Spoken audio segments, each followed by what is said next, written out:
Rugby, Councillor Barbara Brown, and I'll be chairing the meeting. This meeting is being web streamed to the public through the Council's YouTube channel. During the meeting, councillors, if you wish to speak, please use the push to talk button on the microphone in front of you. I would like to welcome members of the public in the gallery this evening to observe the meeting. I would, however, ask that you don't attempt to participate in the proceedings of the meeting. Before we begin the formal agenda, I will ask the Chief Executive to provide details of the evacuation procedure for those present, please.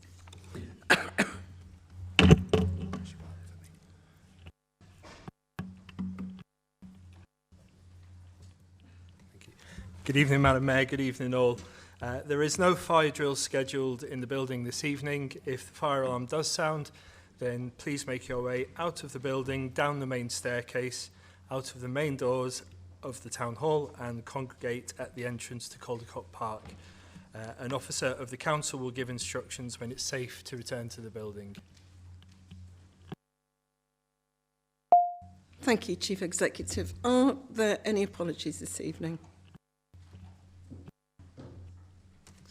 Madam Mayor, we have apologies from councillors, councillors Sam Edwards, Freeman, Lawrence, Maudis, Parker, Robinson and Willis.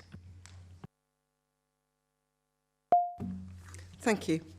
Item 2 is to approve the minutes of the meeting of Council held on the 19th of November 2025. I move that the minutes of the meeting of Council held on the 19th of November 2025 be approved and adopted. Who will second this motion? I will second this motion, Madam Mayor.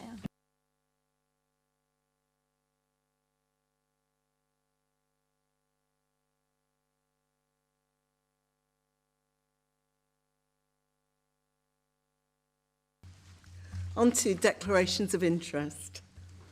Can I remind members that when they declare interests, they must also declare the general nature of that interest?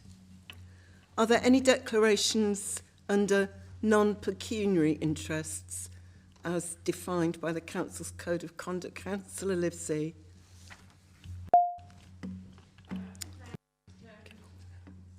Declare an interest as a member of as an elected member attending Brownsover Community Association and also New Bold Community Partnership in my capacity as a trustee of the Village Hall there. Councillor, please. Councillor Roodhouse. Thank you, Madam Mayor. Under the motion as a Director of Health Watch Warwickshire. Thank you. Councillor. I declare an interest non-pecuniary for membership of New Bilton Community Association. And I'm also a trustee of the Bilton Poor Lands Association. Thank you. Councillor? Yeah, thank you. I'm one of the directors at Ben Partnership. Thank you.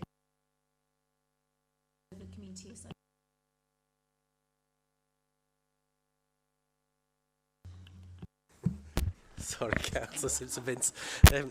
First, I'm so sorry. It's the same as mentioned on community associations as a member of the Long Lawford Community Association. Likewise, Madam Mayor. Thank you. Councillor Simpson-Vince. Thank you. Is it crazy that I'm ridiculously excited? I finally got to speak. 7C, I'm a resident in Holton, but my interest by being a resident isn't related to the report that we've got this evening, so I've taken advice from the monitoring officer and I will be staying and participating and voting. Thank you. Thank you, Councillor. Thanks for explaining that. Councillor Daly, please.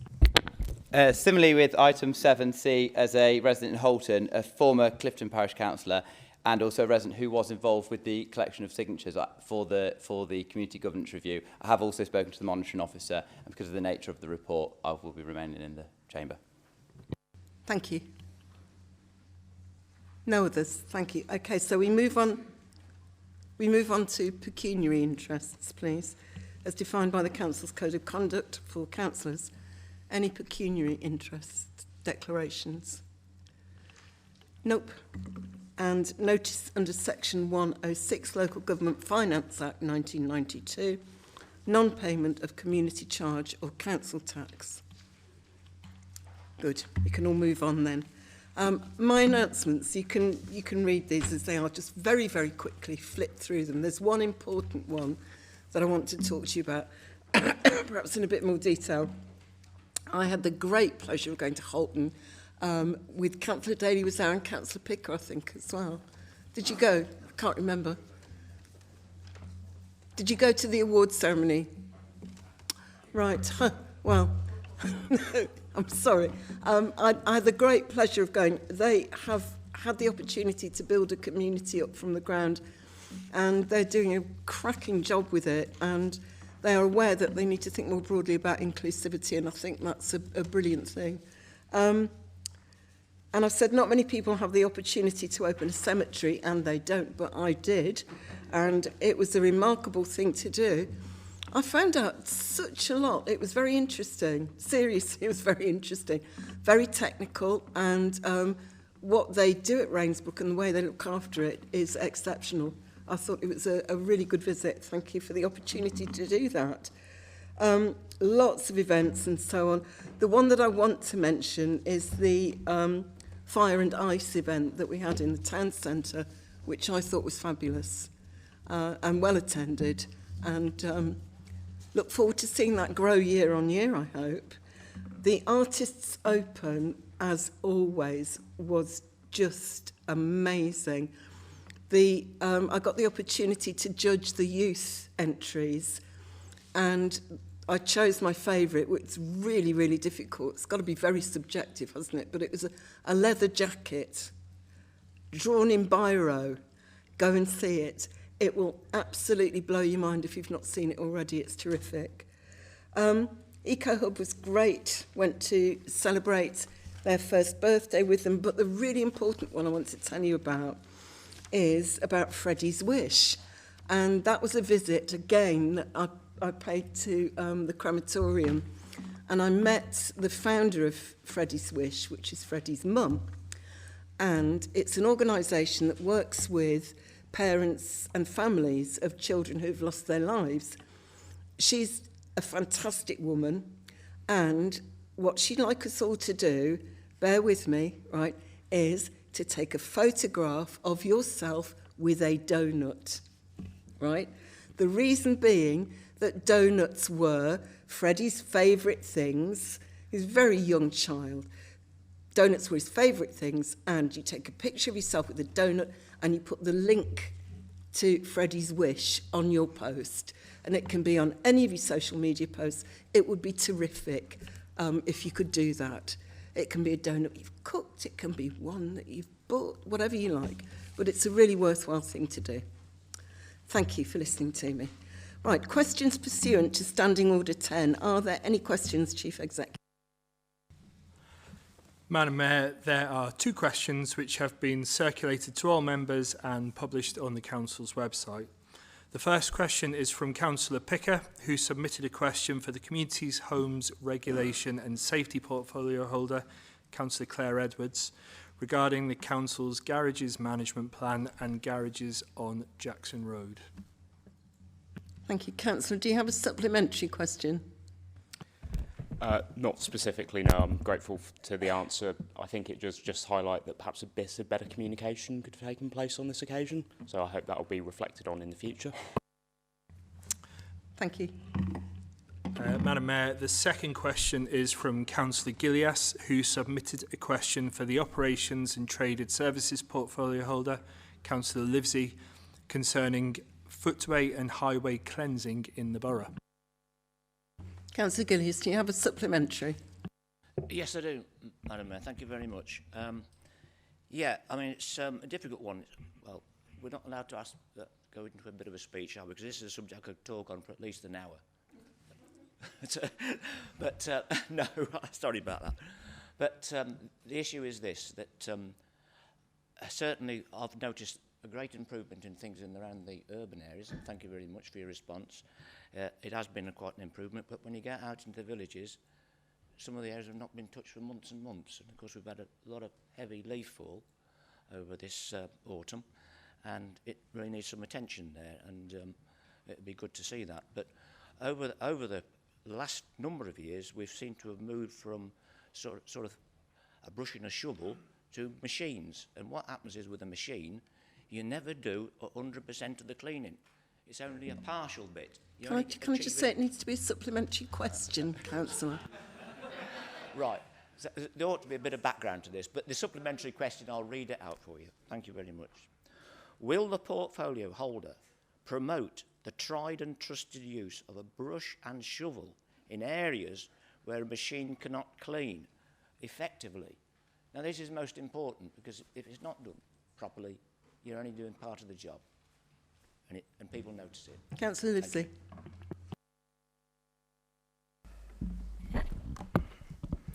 I will ask the officers to look into that and come back to you in due course, Councillor Gillias, but I suspect that the answer is probably going to be that that is not the way we do things anymore. Thank you, Councillor. On to item 6, to receive the report of Cabinet dated the 1st of December 2025.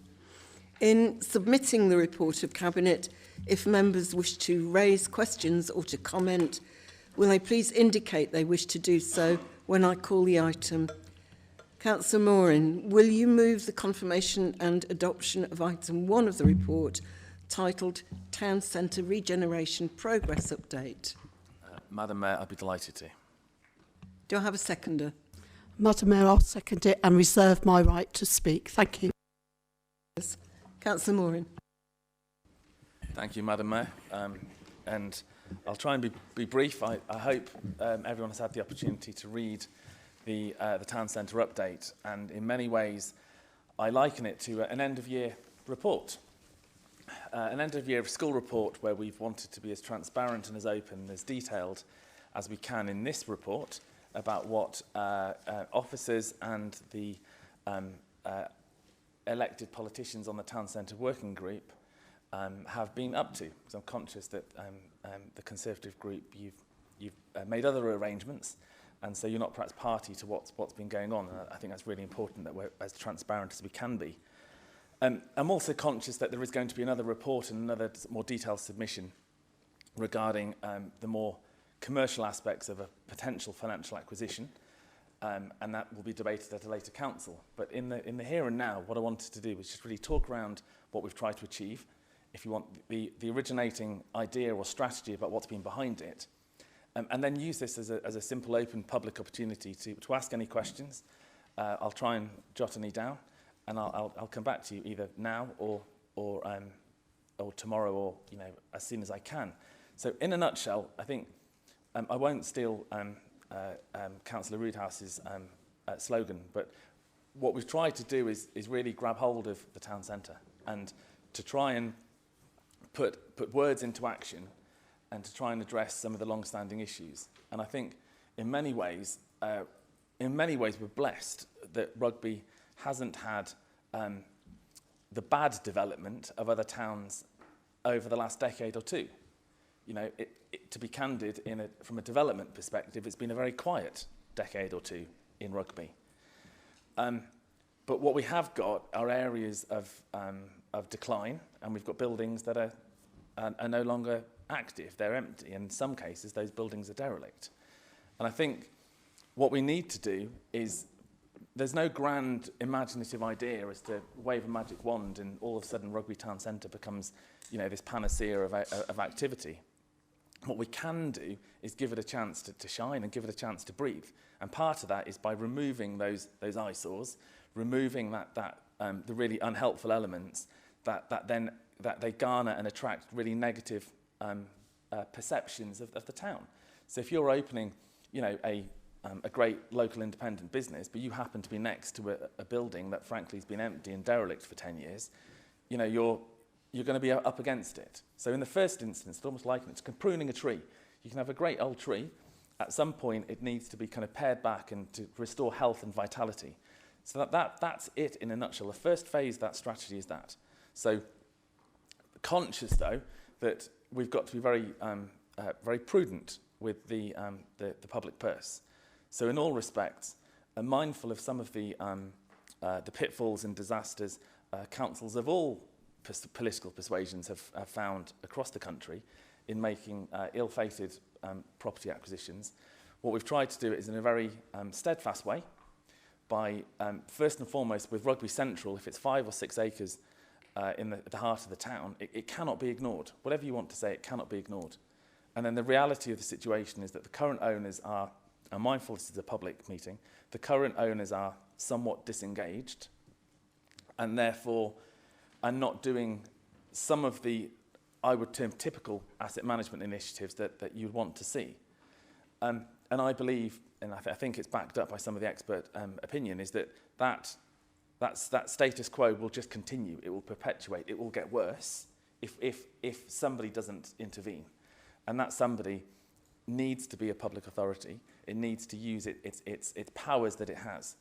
And in that respect, we've done that. We've said, look, can we do a proper arm's length, appropriate acquisition at the right figure? Can we do some kind of form of joint venture? Can we work together in some way for the good of rugby? Or, because we're not going away, we've marched up this hill, can we hear what you have to say? If you don't work with us, what will you do? Because we've all seen and been privy to what's happened to the town centre over the last couple of years. And that discussion ultimately leads its way to a CPO. But I'm proud to say, as I think about the first council in the country to adopt the high street rental auction powers, that's a tremendous lever as well. Because the statutory process means that a shopping centre owner or a property owner, they cannot just say no. They cannot just say go away. There's a statutory implements to get hold of that centre and its records and its information to try and make a difference. So in my head, the worst case, what's the worst case in life? The worst case is we get round a table early in the new year and we can make a difference to the shopping centre. The second item that's referenced in the papers is Brotherhood House. I know, I don't doubt, for example, Councillor Gillias, you probably worked on its original electrics. Yeah. So as and when that project progresses, you please do dig out your records. But that's been a challenge to engage on, but equally it's a derelict site. And we've now got a brilliant dialogue with the owner. Again, really cognizant of the public purse, but there's a way there to bring the active, the great historic building to life. At the same time, at the rear of the site, it's really appropriate for residential. Because I know everybody wants to see appropriate development on brownfield sites come forward. So all that's to come, all that's happening. Really, really clear that the next stage of the process needs to have a public consultation element. We need to involve the residents in town centre businesses. And we'll do that in the next couple of months. So I'll stop there. Open to I'll note down any comments, questions. I'll come back at the end. But thank you very much. Thank you. Thank you. Do I have any speakers?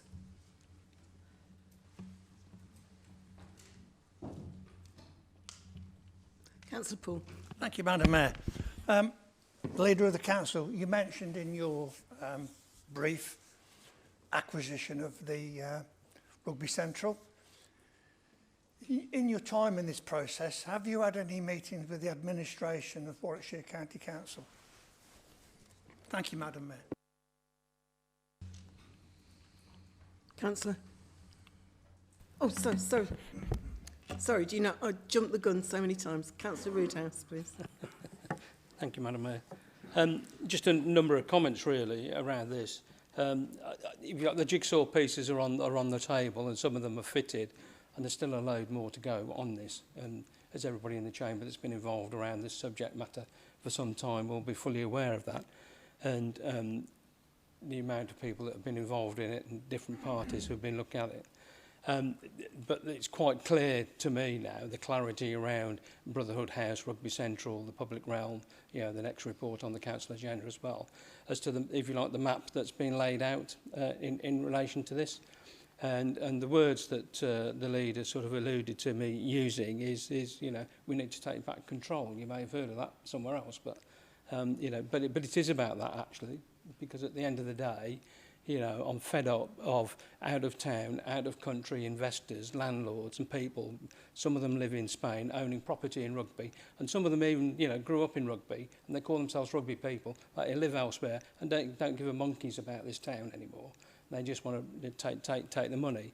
And also, you've then got investment companies, and Rugby is probably about that much on their overall portfolio on a spreadsheet in another country elsewhere. They don't give a damn, really. You know, they could just lock the doors on that centre and just walk away and leave it to rot.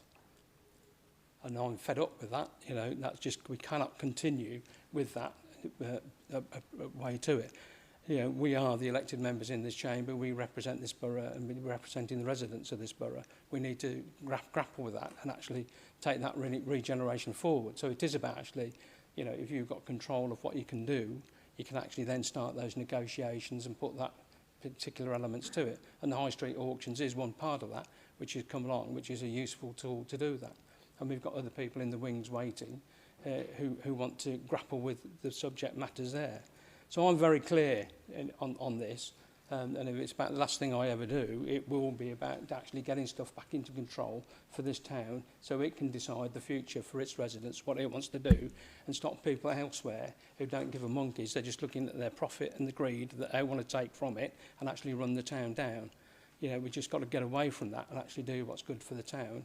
And what's good for the town is the elected members who can stand up at whatever level that may be over the time. I do know the County Council is fully aware of all of these, and the County Council attend all the town centre working group meetings. A strategic director sits at that meeting. He's part of the corporate board of that, and he reports directly to the chief executive. I think the leaders had separate meetings with the chief executive and other parties as well. So there's a communication line straight into that particular there. Mark Ryder attends, and he's fully aware of it, and it's part of his portfolio. And if he can't do it, he sends one of the main chief officers to report to it, to do that. So there is a lot better communication going on in relation to the County Council going forward. I suppose I better mention LGR, because I mean that will be one of the things as we roll this forward, and that's why there has to be some pace behind this. We can't keep debating this. We can't keep talking about it, because, you know, the government will put the line down in the sand. And once that line goes down in the sand and we miss that opportunity to do anything, that'll be it. It'll be sunk. You know, it'll just finish. Whatever happens in the future, you know, maybe part of a 2 Warwickshire or a single Warwickshire, I don't know. I don't really care anymore. So that is part of it, really. So we've got to get the pace in behind this, and we've got to get moving towards and doing it and delivering it. And that's what this is about, and the reports in front of you tonight start to give you a flavour of what's going on. I've spoken to people around the Brotherhood and the rest of it, and I mean Councillor Mark Thomas, like Councillor Gillius, is one of the original builders of, not the original builders, but he did the extension to it on there, and he knows the building well. You know, it's buildings like that we do need to bring back into use to start to create that cultural activity and the public open spaces and the bits and pieces that we want around it. So I welcome what's here tonight. I recognise there's a cabinet report coming up which talks about the pounds and pence on it. But the key point for me around this is I'm just sick and tired of people out there owning property in this town and don't give about it. And that's what that's about, and that's why the North Mell's shut. You know, if they were really serious when they had planning permission before and they wanted to do it, they could have done something then. But have they done it? No. Because it's about that much on their spreadsheets and they don't give a monkeys about it. So therefore, you know, we have a duty for our residents as elected members to take forward and open those doors and go forward with it. Well, I'm not supposed to clap, am I? I'm supposed to be completely impartial. So forgive me for that. Thank you, Councillor. Any more speakers? Councillor Mackenzie. Thank you, Mayor. I wanted to, I think, you know, these are two exciting pillars. One about getting back derelict buildings or semi-derelict buildings back into use, empty shops, beautiful grade 2 listed buildings that are falling apart. But it's also to actually see the impact that we're having on footfall in the town centre. You know, footfall is up 10%. We've invested a lot of money, you know, £150,000 a year in town centre events. You only had to go to Fire and Ice and to see what a good event that was. But, you know, we put money towards the literary festival, to all sorts of things that have gone on that have drawn people in for different reasons, catering to different groups of people. That's about footfall, that's about dwell time, This is where the public realm comes into it. There's a paper later on. This is about making it a place where you want to come in and dwell, where you actually want to spend time, because there's something in there that you want to do. Quick plug, amazing free lantern making all afternoon on Saturday. You've got the free land train for the kiddies and then the lantern parade. So it's all free. It's all part of the investment in the town centre. That's a fantastic thing to do with your kids at no cost to yourself. You can even park in the John Barford multi-storey car park for free as well when you come and do all of that. But this is about saying, let's give our businesses the best chance that we can whilst we bring the standard up. And it's really important that we try and support that footfall. And there's been a really good programme of works when you think from Love Rugby to Fire and Ice. There's been such a range. And I think we should be proud of that investment, and I think we should be proud of the effort that has gone in from officers here to work with other parties, including Rugby First, to actually deliver things that residents want to come to. You know, it wasn't a stodgy light switch on, it was a really good Fire and Ice event, really nice way to start Christmas off. But so many different things have happened this year, and we should be really proud of that. We're also, you know, doing that detailed work, which allows us to get the regeneration money to do the massive public realm change that we need to see on North Street and Church Street to make it a really attractive place. You only have to look at Coventry and the way they've redone their pedestrian area and the money that's gone in there and how nice it is to actually be in that town centre area compared to how it was before, to understand that the impact you can have with changing the public realm and actually redesigning that streetscape, soften it all off, make it far more accessible, stop the independent quarter feeling like a million miles from the clock towers. It's really important, and you know, we're getting to the point where soon we'll be able to try and bid for some regeneration money, but real big bucks. So I think we should be really proud of the work that we're doing. Thank you, Councillor. I have Councillor O'Rourke and then Councillor Thompson. Councillor O'Rourke, please. Thank you, Mayor. I'd just like to echo a lot of the stuff that's already been said. I'd like to say thank you to Tom and his team, because you are absolutely right. This town has never hosted so many events in its town centre or had such brilliant feedback. The fun run, the Love Rugby, the recent events, the Christmas markets. It's been absolutely spectacular. I know how hard the team have worked to make that happen. And, you know, going beyond the call of duty out there at the weekends and evenings supporting the event. So I really do want to put on record my thanks to that team for what they've done. I'd also like to say, yeah, I mean, the events as well have been so diverse. Diwali and the work that, you know, Councillor Mystery did in leading that, it was a wonderful event. Also, we've got the Chinese New Year coming as well. So we've got a lot to look forward to, and there's no doubt about it. The footfall is going up and up and up, which is really good news. It's what we all want to see because we love our town. So, you know, I'm hoping we're going to see that increasing. The Art Gallery and Museum are obviously part of that as well. The events that have been hosted there and working with local businesses to support them have been absolutely tremendous. There's been some marvellous events there, and the Mayor has already mentioned some of them earlier. So I thank you all that come along to support those events as well. It's really important that we all get behind our town because there's too many negative people out there. I agree with Councillor Roodhouse about taking back control and not allowing people that are living outside of this country to control the destiny of our town centre. We cannot and we will not stand back and do nothing. We need to be proactive. We need to use the money that we have to invest in our town centre, because if we don't, we'll lose it. So it's the right thing to do. We can only actually ensure that we shape this and make it happen at pace if we do intervene. So I'm really proud of that. I'm also proud of the fact that in partnership, we've ensured as well that we have a policy that will work. We have a strategy that will work, because we're not putting all of our eggs in one basket. We are making sure that there are different ways of getting to where we need to get. I'm also really happy that the Brotherhood House, which is in my ward, is one of the buildings that's been mentioned. And I've got associations with that, going back to when it was a nightclub at one point. It also sold oriental rugs and carpets. It's been lots of things over the years, and it is a beautiful building. And, you know, for an area like Ben Ward to have that investment in it is really, really positive, because we haven't always done right by that ward. So I think it's a really positive message to go out. I think, as I've already said, the investment is absolutely crucial in our town. It's the right time for us to do it now. We're seeing other examples where that has happened and things have been turned around. And I'm absolutely convinced that working in partnership with our partners, Lib Dems, we will deliver on this. And I urge you all to get behind it. Thank you. Thank you, Councillor. Councillor Thompson, please. I'll be nice and brief.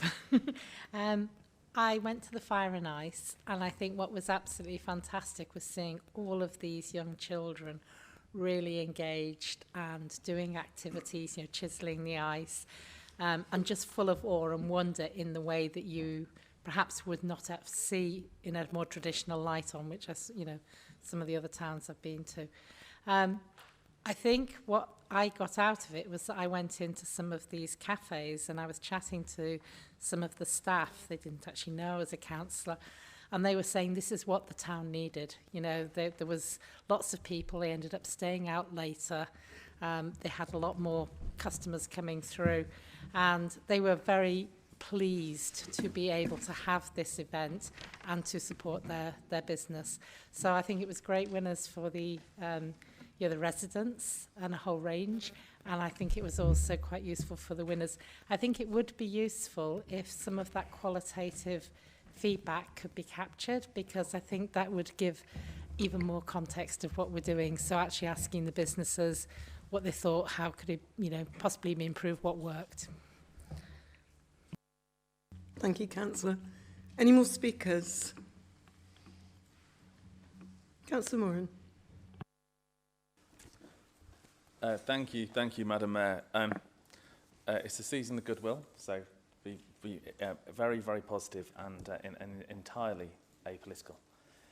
I want to put on absolute record sincere thanks to Councillor Roodhouse, who has been a constant engine behind, is the only way I describe it, a good engine, in pushing forward with all of this work, because it's not easy, and at times it's very draining, because you do keep coming up against lots and lots of issues.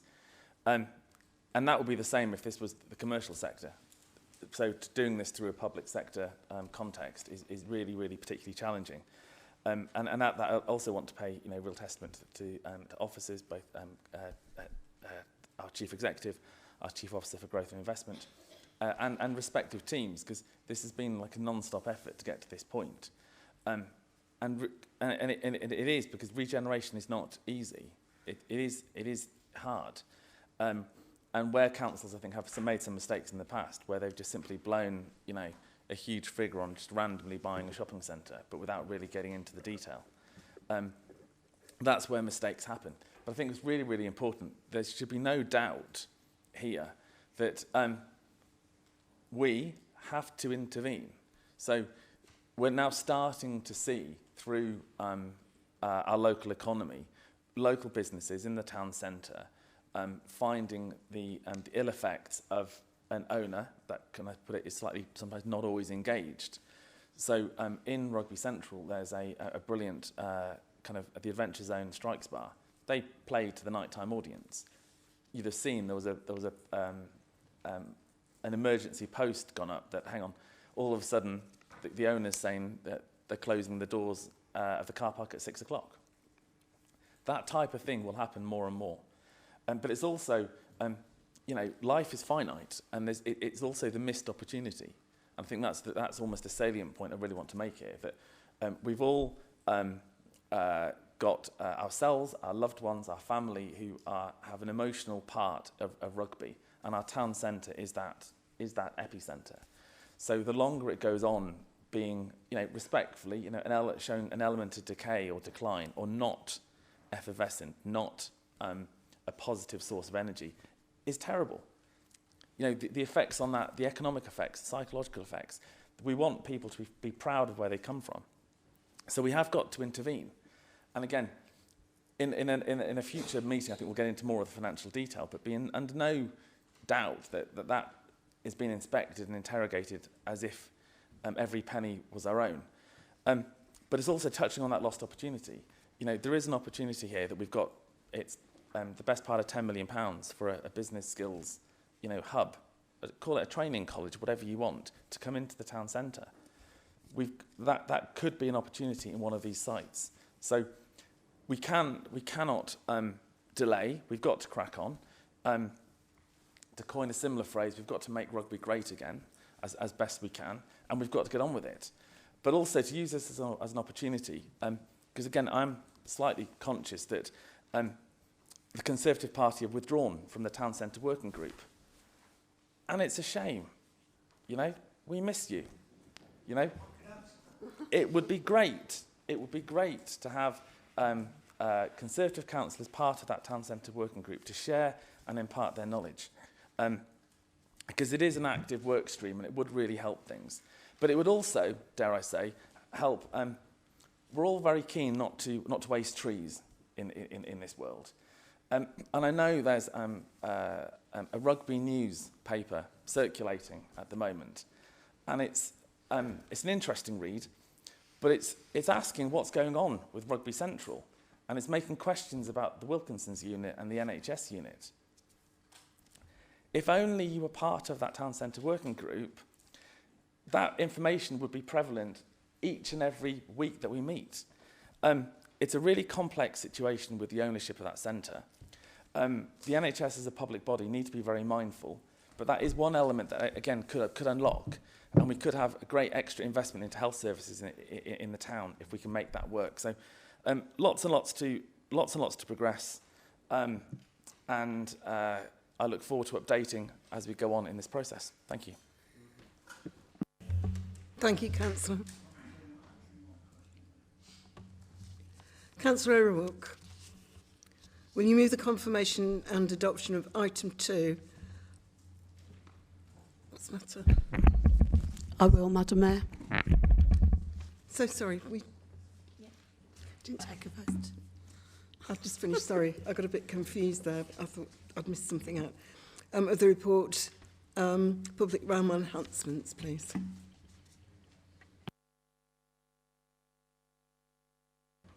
I'm happy to second, Madam Mayor. Thank you. Councillor O'Rourke, would you introduce the report? Thank you, Mayor.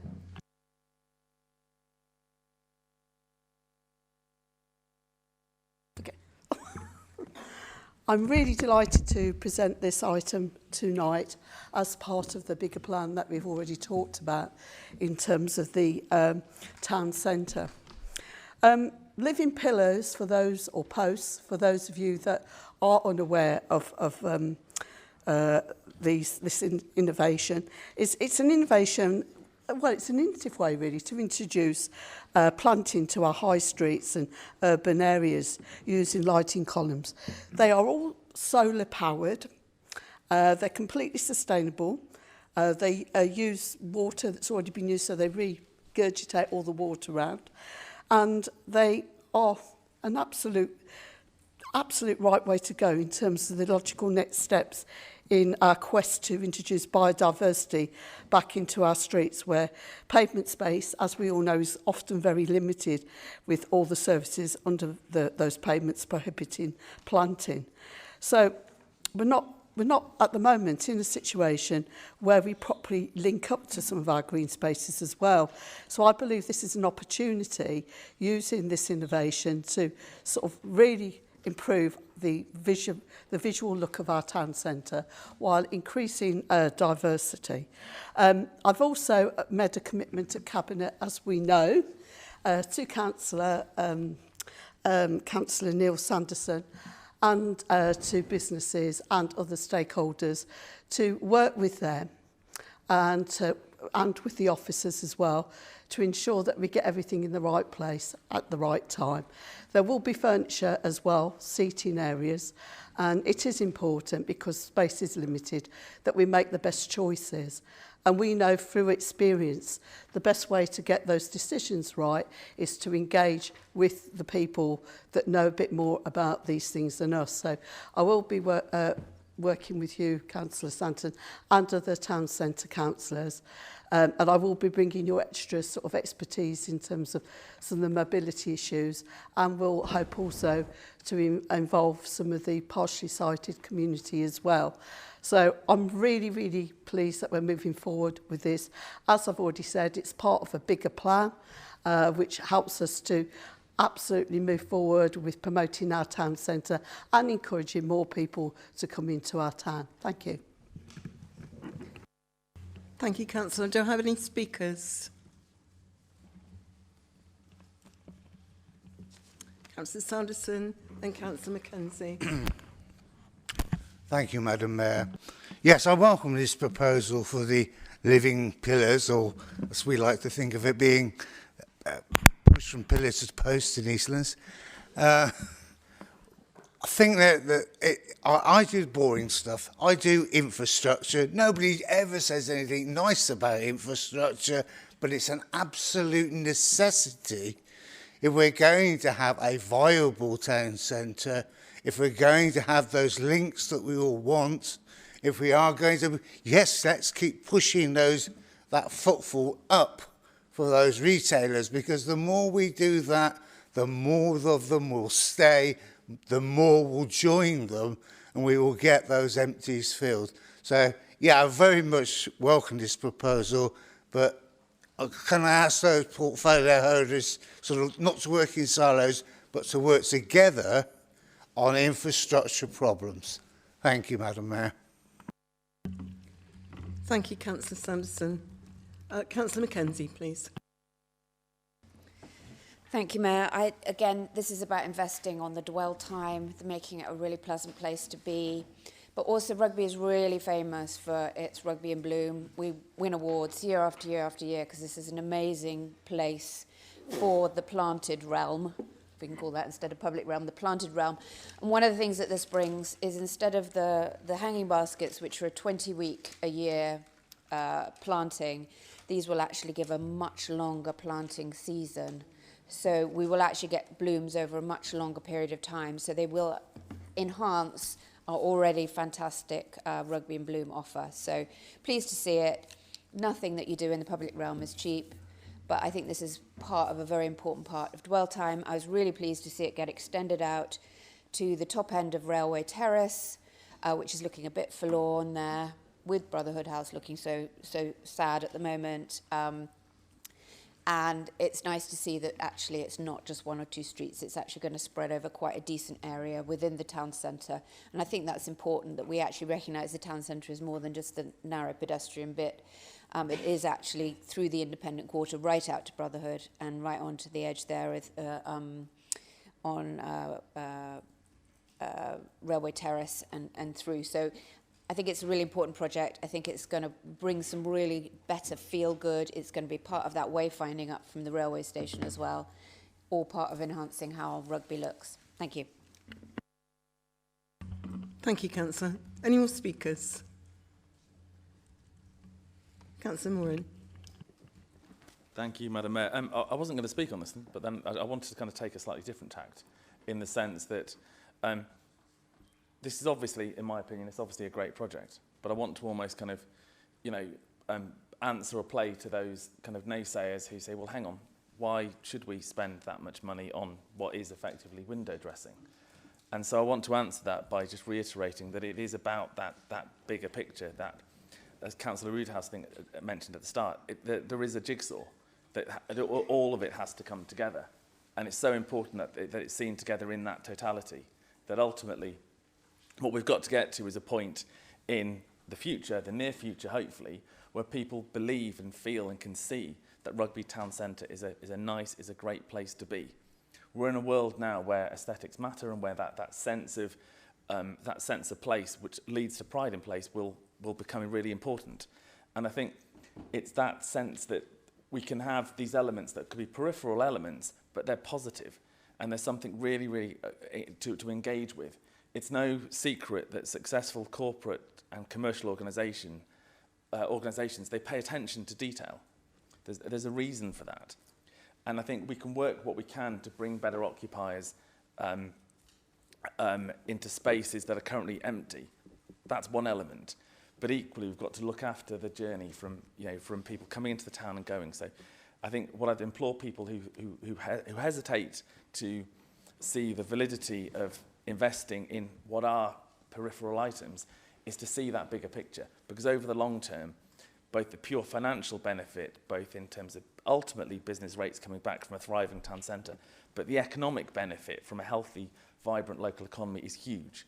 And it's part of that bigger picture. So just to come back to Councillor Sanderson, be in no doubts that Councillor O'Rourke is always involved, and that there will be no element of this not being an integrated approach. Thank you, Councillor. If there are no more speakers, Councillor O'Rourke, would you like to reply?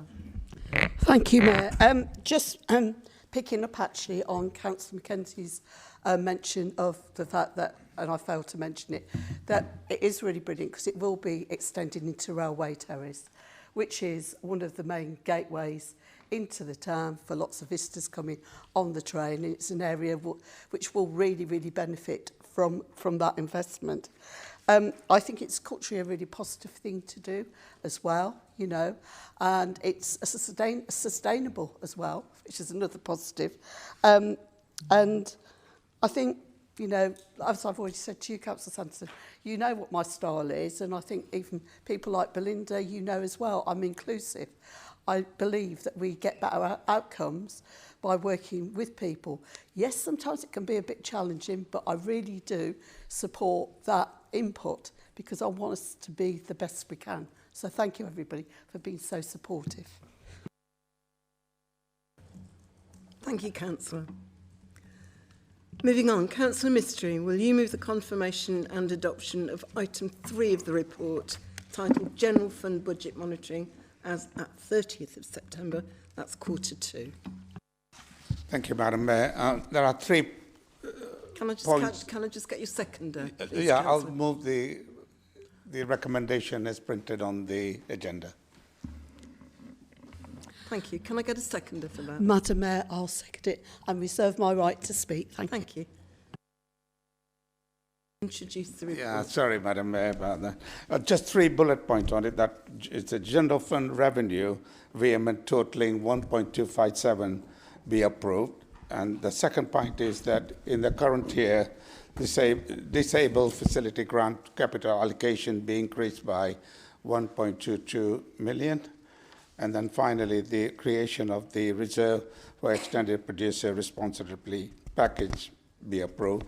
Madam Mayor, it's just that the vehement are just a transfer of budget between services, and under the Constitution, any vehement about 75,000 requires this council to make the decision, and details are set out in bullet point 5. Thank you, Councillor. Any speakers? Councillor Mystery, would you like to reply to yourself? Or? Thank you.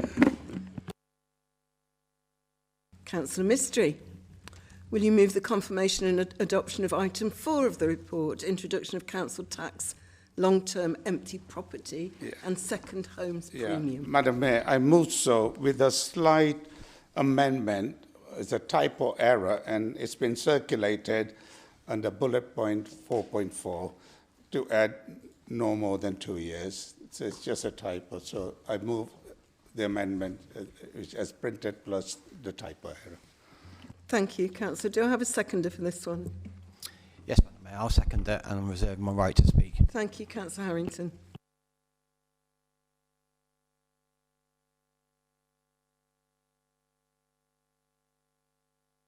Make sure I got the right notes, Madam Mayor. So many items I got. Madam Mayor, this report recommends the adoption of a revised and strengthened council tax premium policy for long-term empty properties and second homes. It is designed to increase the available housing supply in our borough, and we are using the maximum possible financial lever available to us to encourage property owners to bring stagnated asset back into use. And detail in the timeline is that we propose 2 key changes fully enabled by Levelling Up and Regeneration Act of 2003. First, the long-term empty property premium. We will implement a tiered premium structure effective from 1st of April 2026. Madam Mayor, crucially, we are reducing the qualification period from 24 months to minimum permissible under the law to 12 months, maximizing the incentive to reoccupy. Secondly, the second home premium, we will reduce the qualification period from 2 years to maximum permissible of 1 year, effective from April 2027. So that is a difference in the date. Our latest data suggests we have currently 324 properties in the borough classified as the long-term empty homes. And we want the council tax premium to incentivize property owners to bring those much-needed homes back into the housing market. We plan to introduce the new premium from 1st of April, but the message goes out today. Owners of empty homes in the borough must prepare for now new premium charges, or ideally start the process of bringing the empty homes back into use. By increasing the council tax rates on empty properties, we are incentivizing these homeowners to either sell or rent their property and bring them back into use.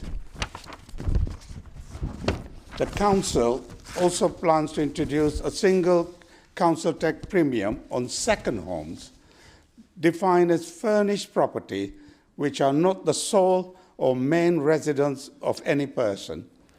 A premium of 100%, that means double the standard council tax we currently charge, looks set to be introduced from 1st of April 2027 for property which have met the definition of a second home for a minimum of 1 year.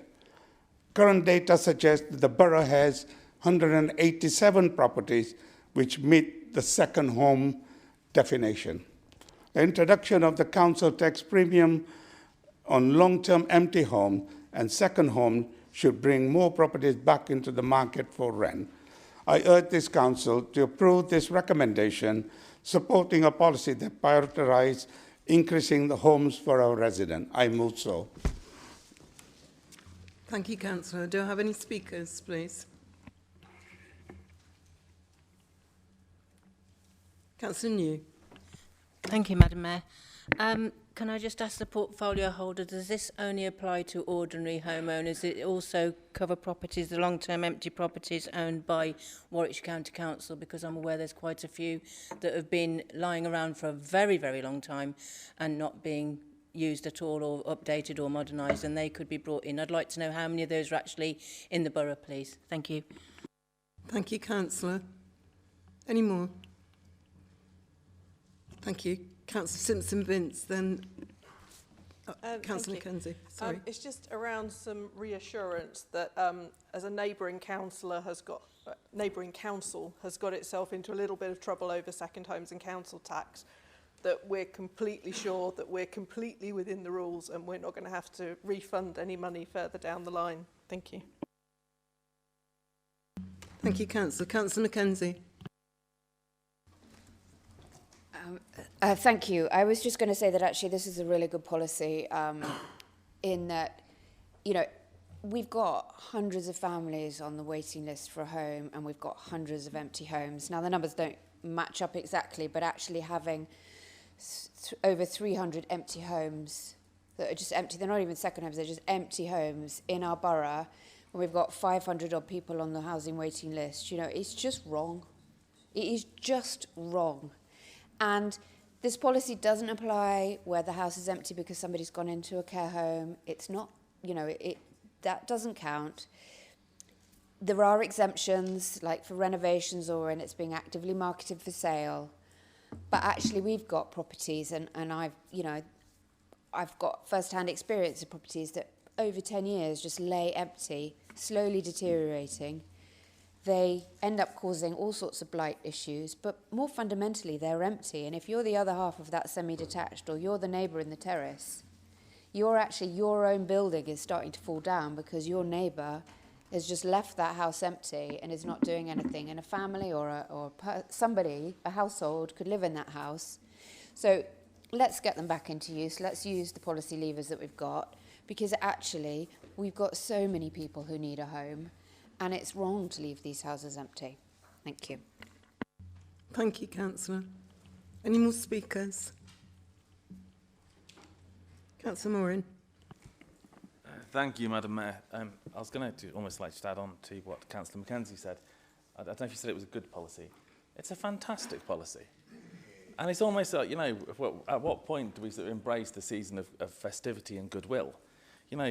This is kind of like, when we were all young, this is like your greatest hits album. These are coming out thick and fast. We've just announced, after however many decades, we're sort of moving forward with town centre regeneration. We're now looking at a policy that has the clear potential to unlock 500 homes in this borough.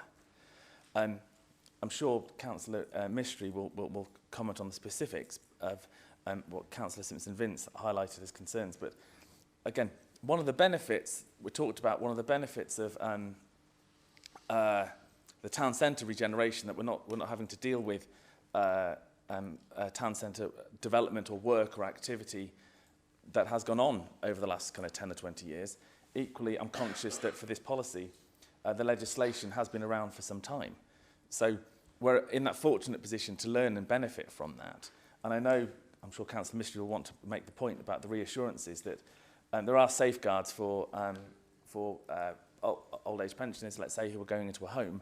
That type of thing is safeguarded. So I think it's really, really important to get behind this policy, because part of the ability on delivery is by local ward councillors who are very familiar with empty properties in their ward, sharing that information and bringing those houses back into circulation. But no, thank you very much for saying that.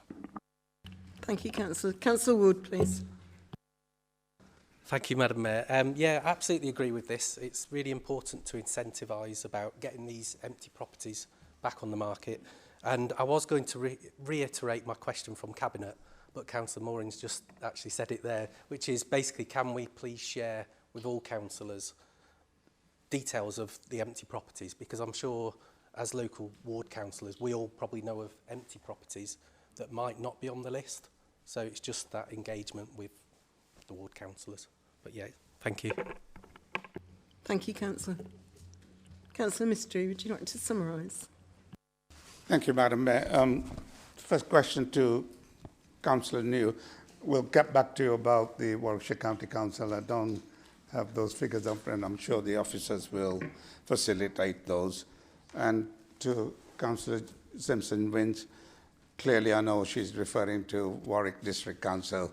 And first thing I did with the officers, that you check it out, and we are actually following the correct process that we should do coming back to the council, and that's some of the things they didn't do.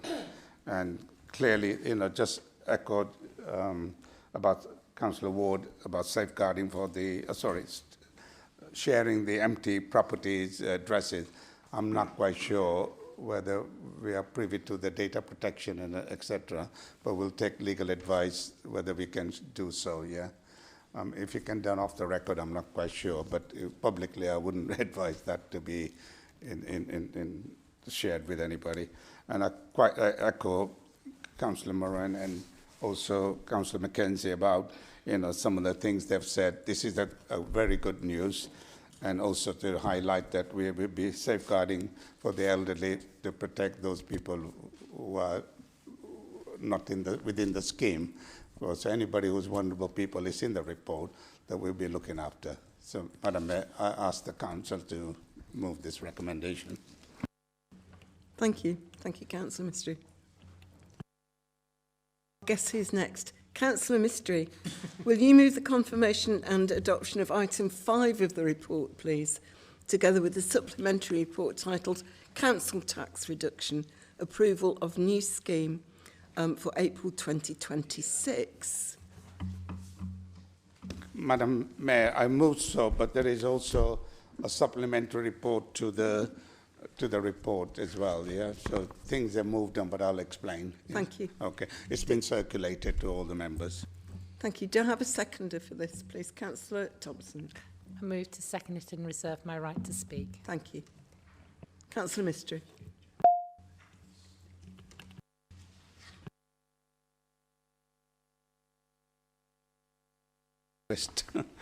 Right. Just want to highlight that this is one of probably the most significant and essential piece of social policy this council will be debating this year. And it is a very good news, as Councillor Morani quite alluded to the last question, last agenda item. The approval of the new council tax reduction scheme, and I'm going to just spell it out what it is. Our existing means-tested scheme is an old-fashioned administrative failure.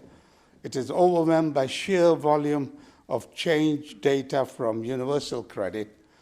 This high volume leads to delays, complexity for our residents, and demonstrably reduces our council tax collection rates. Today, we propose a fundamental redesign, a simple, stable, income grid model that will ensure 82% of our working age applicants receive more support while simultaneously freeing our staff from endless recalculation. Another good news, and we had to change direction a little bit, it was announced in the Chancellor's budget, the two-child challenge and the hardship solution that goes with it. And we welcome the central government announcement to remove the two-child limit on universal credit. Before the two-child capping, we had something like over 3,000 families who would have received more financial support under the current new scheme we were proposing. We now have a national policy change interacting with our local scheme, and it creates an immediate risk for 337 of our householders who's got more than 2 children. Due to their resulting increase in universal credit income, this family will likely to be pushed out of eligibility for any standard council tax reduction. Therefore, a critical part of our recommendation today is the immediate approval to establish a 335,000 ring-fence hardship fund.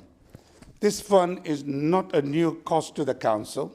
It is a direct and necessary repurposing of the money that we have already budgeted to pay for those very families through the council tax reduction scheme.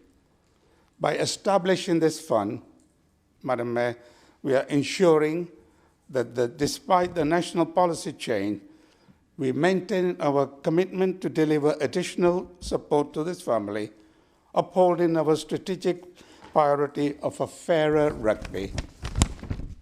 In summary, it simplifies the administration and reduces recalculation.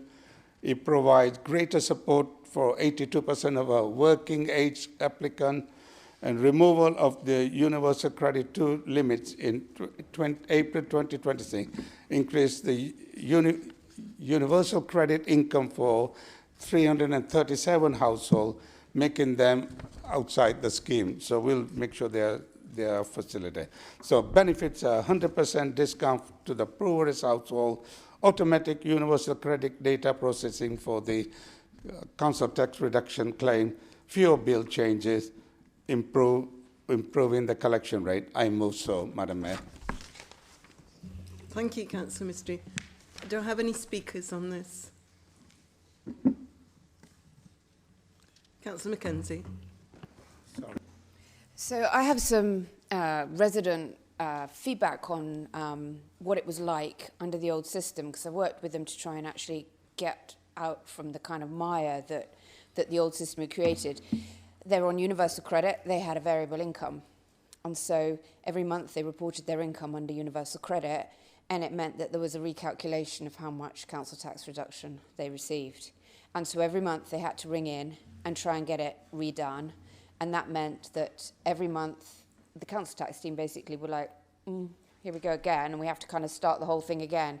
And in the end, the only way we could unpick how muddled this had all become was actually to put her 12 months into arrears, because we just couldn't get a stable figure for what she had to pay, because every month her income changed, and we just couldn't, the old system just couldn't cope with that. And actually that's a really terrible thing, because it's really difficult to budget, but the second is pushing anybody 12 months into arrears just because the system is designed really badly. So I welcome the simplification, because it means that as people's incomes fluctuate and therefore their universal credit fluctuates, which is the reality for lots of working people who are on 0 hours or low hours or run their own business and have a variable income depending on how that business is doing that month. There are lots of reasons why people don't have a steady income, and universal credit is not a great responded to that, and our system made it even worse. So I'm pleased that we're going to make it easier, that's provided it stays within the same band, everything stays the same. So it's going to be much easier for those families to budget. And on that basis, 100% on that basis, I think we should all accept this going forward, as this is a better design from what we've had before, because it can't be right to push the most vulnerable in our society into 12 months of arrears through no fault of their own, but a badly designed system. Thank you. Thank you, Councillor. Do I have any more speakers, please? Councillor Moran. Thank you, Madam Mayor. I just wanted to add a couple of quick points. I'm sure everyone's read this in detail, but really important, I thought, to highlight. I tore it out, pages 9 and 10 of this particular section, because if you want the social good is clear and obvious for this. And I know, for example, in previous debates, there's been lots of concern about the impact on our residents, both on that kind of metaphorical breadline of how they're coping, kind of month to month. So this directly goes to provide support where that's necessary. But also, I think I'm really pleased the way this policy has been designed, because there's some really key points I want to highlight. So, for example, to encourage work, there's a standard £25 a week disregard in the financial assessment. Disability living allowances and benefits are also disregarded. Equally, there is a total disregard on war pensions and war disablement pensions, which will therefore continue this Council's commitment to the Armed Forces Community Covenant. So I do believe, to echo Councillor Mackenzie's comments, it's a really well thought out policy that does go to serve to make a direct difference to those who are in need. And yeah, that's something that we should be doing. So great, thank you. Thank you, Councillor. Councillor Mystery, do you want to summarise? Just a quick one, Madam Mayor. Just echo Councillor Mackenzie. This is really a win for our people who desperately need their help. And I've seen people where, where she quite rightly highlighted, they are on variable hours, getting small bonus, and then every time they have to start the reapplication for applying for the benefit, and it takes taskless hours of the officers. And I'd like to thank the Chief Officer of Finance and his team for all the good work they've done on this report and the previous one, and echo what Councillor Moran said. Under bullet point 7.5 is highlighted that there are things that we have taken on board, make sure there are exemptions, that people are not punished who are vulnerable. So I move so, Madam Mayor. Thank you, Councillor. Thank you. Councillor Claire Edwards, will you move the confirmation and adoption of item 6 of the report, please, concerning proposals for supporting the community and voluntary sector in 2026, 27 and 27-28? I will, Madam Mayor. Thank you. Do I have a seconder for that? I'll second that, Mayor, and I'll reserve my right to speak. Thank you. Thank you, Madam Mayor. I'm really pleased to be able to bring this report to full council. We've worked very hard over the last year in engaging with our communities and getting their feedback. But I want to particularly say thank you to officers in the communities team for all their hard work at a grassroots level, supporting individual community organisations. I'm particularly pleased that we're able to do a 2-year funding proposal rather than just 1 year. Given the changes coming up with LGR, I don't want our community organisations and organisations like Carver and Brancap and the Food Bank to suddenly hit a funding cliff once we get closer to 2028 vesting date. I won't go into detail about this, but I'm really proud of the work that we're doing to engage with communities and what works at a community level and support that. And I know a lot of members in this room from near and far are engaged with their communities through those community partnerships and organisations and making a real difference. So thank you for your support and your work in doing that. But I wanted to do more, and that's why, as you will see in the report, we have tested the data to make sure that we are expanding in areas of the greatest need in rugby, and that means we'll be going into Admirals, and we'll be going into parts of Hillmorton and hopefully into Eastlands and another area next year. It's really important that we bring everybody to the table and use that local community grassroots knowledge to make a real difference and a real impact. Thank you. Thank you, Councillor. Do I have any speakers? Councillor New, please. Thank you, Madam Mayor. Yes, I do welcome this report and anything that goes to help people, especially our most vulnerable people that are struggling to make ends meet is worth doing. One thing I would like to propose and possibly see happen is, I understand there's a lot of money being put by reserves for the community supermarket research and development. I would like to see more money going into Rugby Food Bank, who's, as we know, they're doing a fantastic job making sure our residents get reserves and food when they need it.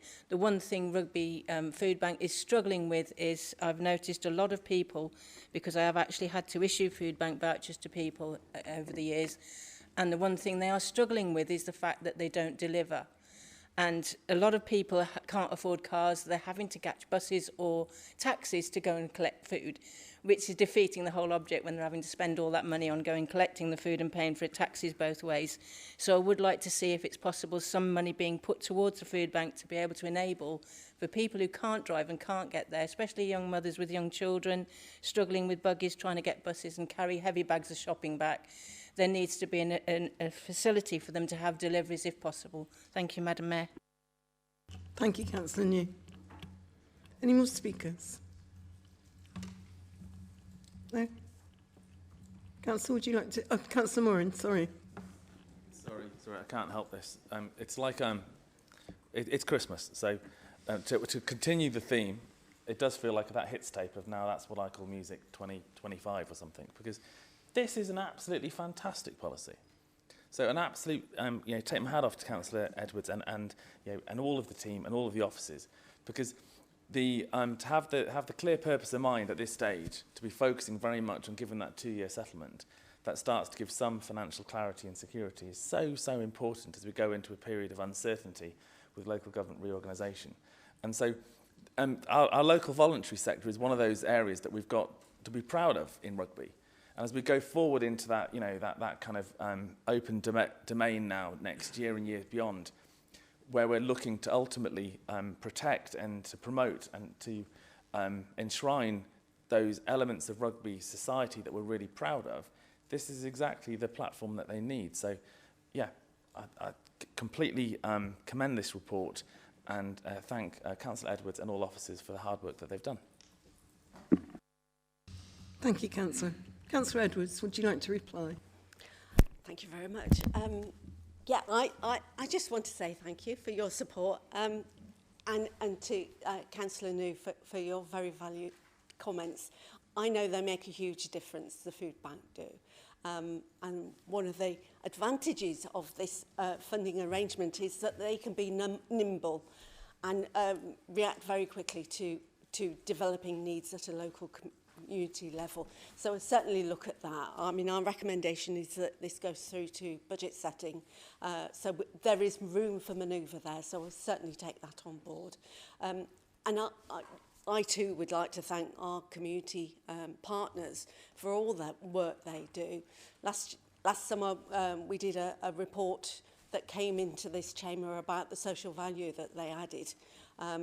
People like Brancab, they do a drop-in in Brownsover that's really, really connecting with real people where they need to be and sorting out individual issues. And you can see from that report the huge impact, the huge difference they've been able to make. So I'm really proud of the work that we're doing and will continue to do. Thank you for your support. Thank you, Councillor. Councillor Livesey, will you move the confirmation and adoption of item 7 of the report titled Food Waste Staffing and Resourcing? Thank you, Madam Mayor. I so move. Thank you. Do I have a seconder for that? Thank you, Mayor. I will second it and reserve my right to speak. Thank you. Thank you, Councillor. Do I have any speakers? Oh, I'm so sorry. Councillor Livesey, I'm not trying to rush through this at all. Right. Please. So this report is seeking approval for the revenue funding necessary to implement the new weekly food waste collection service, which will come into to a doorstep near you in 2026. The introduction of this service is a statutory requirement arising from national recycling reforms brought in by the Simpler Recycling Act 2021. And the funding requested will meet the essential operational costs, including staffing and vehicle running expenses. So we had anticipated that we'd have some notification from government about new burdens funding in November, but that hasn't come through yet, and we're now expecting it to come through the local government settlement in December. And although confirmation of the funding is still pending, we need early approval to maintain our progress and ensure that the project remains on track. So we're asking for this transitional funding to allow recruitment to take place after Christmas so that the staff can be trained, they can learn the routes, and all the preparations for implementation can take place in good time. Separating food waste offers a significant environmental and operational benefit, including increased waste diversion from residual streams, reductions in carbon emissions, and the generation of renewable energy through the food waste processing, and overall improvements in recycling performance. So I'm asking Council to approve the required revenue funding to support a smooth and timely rollout of the service in 2026. Thank you, Councillor Livesey. Do I have any speakers? Councillor Roothouse, please. Thank you, Madam Mayor, and can I thank the portfolio holder for that. This is a massive change, of course, for residents and for the council, and it's something we can't duck or dive. We've got to do this, and most of the money and the funding is coming via that way. And I sort of keep flashing up the amber light. I do have some real concerns, over staffing issues and the risks around that, and the implementation and the rollout of that. And the plea is really that we need to really bolt all that down and get that correct. We've seen the issues with the regular refuse service and the recycling service. This is extra weekly stuff which is going onto all of that, and we've got to bring all that particular work through. So it's an amber light really from me around this and from the group on the particular elements of this, certainly around those particular risks. And then the communications about keeping every single member informed about exactly where we are on this road trip is actually going to be absolutely vital. Speaking to colleagues in Stratford and Warwick districts and elsewhere around the country, this is something that where if elected members get left out of the loop, you have a car crash basically, because you have the elected members coming back and biting all the officers and everybody else and getting into warfare. And that's not what we want. We want a good rollout of this particular service and the way that it goes forward. There will be hiccups. I know there'll be challenges. There always are with this particular element of it too. So if you like, just rolling up that amber light and saying, look, we need to make sure that all elected members are involved in this, and so they know exactly who to go to, where to get information from, and how to tell residents exactly what's going on as we go through the process. Thank you. Thank you, Councillor. Any more speakers, please? Councillor Simpson-Vince. Thank you. It's just a question for the portfolio holder, really. It talks in here on implementation about recruiting, obviously this is about recruiting the staff, to start in April. The government scheme comes live from the 1st of April, which suggests we're not going live the 1st of April. But it doesn't say, so there's obviously a plan, there's obviously a project plan for when everything's going to happen. Do we have an idea of the date, the week, the month, maybe, that this is going to become operational? I appreciate there's a lot to do, and as Councillor Roodhouse said, there's going to be some hiccups along the way, but it'd just be helpful to have an idea of when we think this actually will start. Thank you. Thank you. Any more speakers? Councillor Livesey, would you like to reply? Yes, thanks. To answer Councillor Simpson-Vince's question, we won't be able to go live in April because we don't expect to get the vehicles until May at the earliest. But once we know when we'll get that delivery date, then we'll definitely be able to confirm exactly when we'll be starting. Thank you. So I now submit for confirmation and adoption of the whole report. In moving for confirmation and adoption of the whole report, this can take place en bloc or, upon any member request, a vote can be taken separately in respect of each report. Does any member wish for a vote to be taken in respect of each individual report? So I'm moving to confirm and adopt the whole report. Those in favour, please show. Thank you. Any against, please show. Any abstentions? Thank you. The motion is carried. Moving on to receive the report of Licensing and Safety Committee, dated the 27th of October 2025. In submitting the report of the Licensing and Safety Committee, if members wish to raise questions or to comment, will they please indicate they wish to do so when I call the item?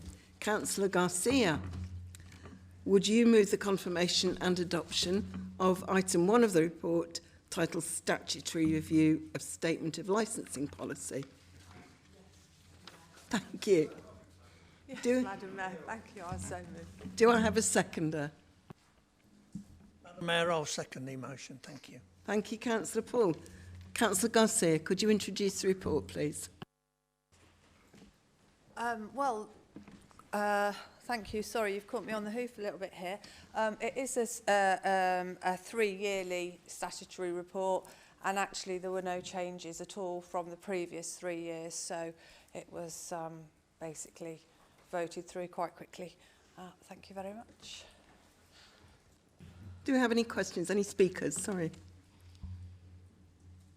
No? Okay, so we can move straight to... oh, goodness, do you know, I think I must get blind spots. Forgive me, Councillor. It was just a minor technical. There were some very minor changes, but those were approved in the meeting. Councillor Garcia, can you confirm that? There were some very minor changes, but as I recall, it was literally dotting the I's and crossing the T's. So thank you. It was basically the same as the previous report. Thank you, that's helpful. I now submit for confirmation and adoption the whole of the report. Those in favour, please show. Thank you. Those against? And any abstentions? Thank you. The motion is carried. To receive the reports of officers, the next item is to receive the report of the Chief Officer, Legal and Governance, set out at item 7A of the agenda. The report concerns changes to the Constitution with regard to investigating standards complaints. Councillor Mistry, will you move the report? Thank you, Madam Mayor. I move so. Thank you. Do I have a seconder? Yes, Mayor, I will second and reserve my right to speak. Thank you, Councillor O'Rourke. Councillor Mystery, would you like to introduce the report? Thank you, Madam Mayor. This report is written by the monitoring officer. The monitoring officer is responsible for managing the standard complaints about the elected members of the Rugby Brough Council and from parish councils locally. The process for how the monitoring officer manages a standard complaint is set out in our constitution. In 2024, Audit and Ethics Committee spoke about the need to update our existing procedure for investigating the standard complaints. The monitoring officer has drawn on his best practice and seek to replace the existing procedure in our constitution with a new procedure outlined in this report. The report sets out that the new procedure will be a three-stage process for the most serious complaint. 1, independent person involved at first stage. 2, an independent investigator at the second stage. And thirdly, final stage, concerns a likely hearing process to be carried out. The procedure reflects best practice across other local authorities, and the monitor officer anticipates that the majority of the complaint will not go beyond the first stage.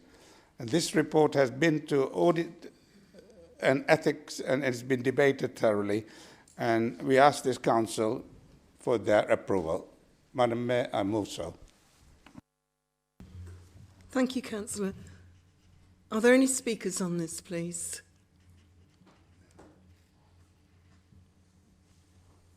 Councillor Mystery, would you like to reply to yourself? Or?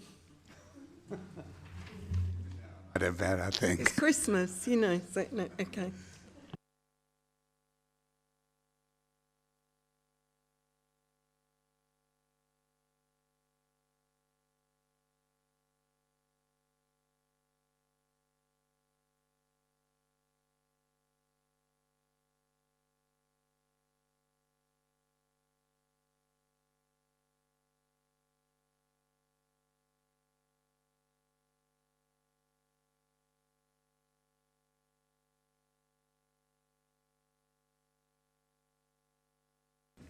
Thank you, Madam Mayor. I move so.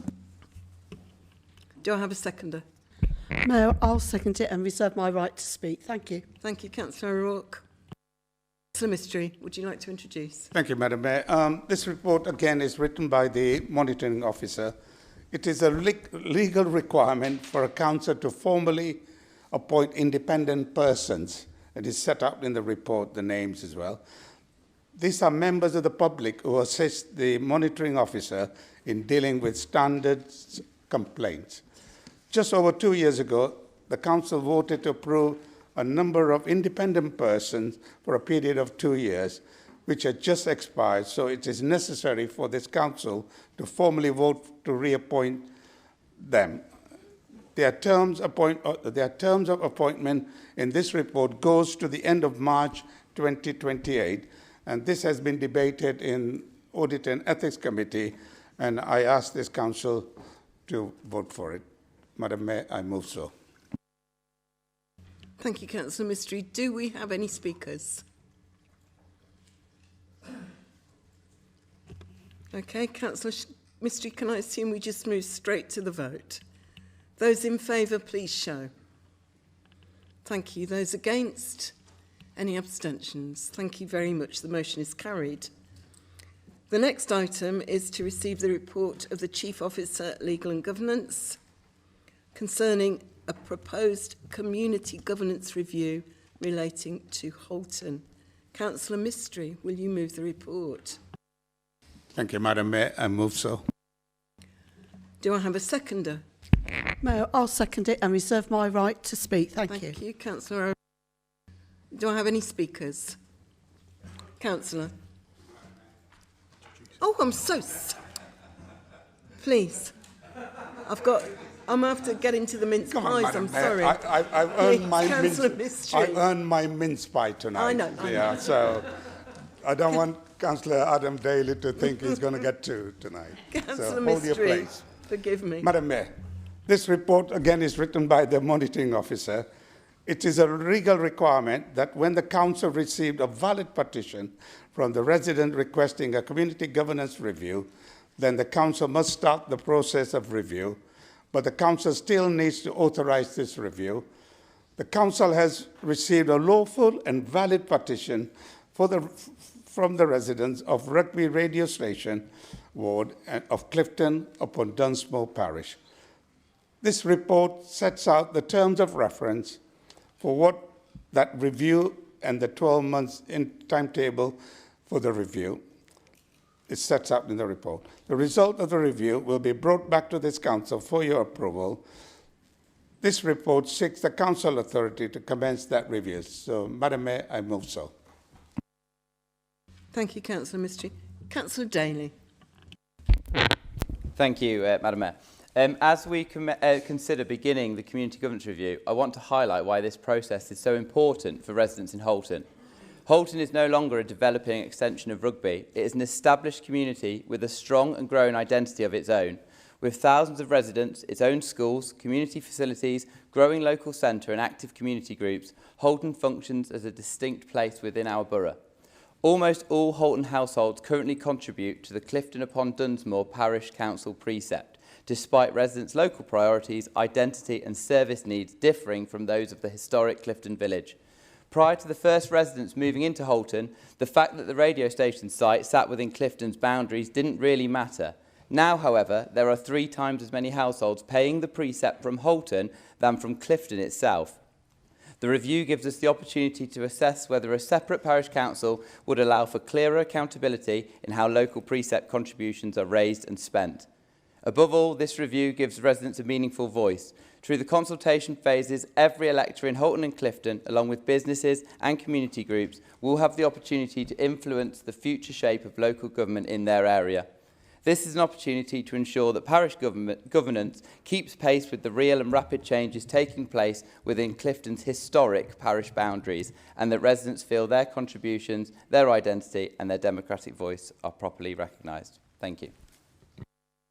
Thank you, Councillor Daly. Do we have any more speakers? Please, Councillor.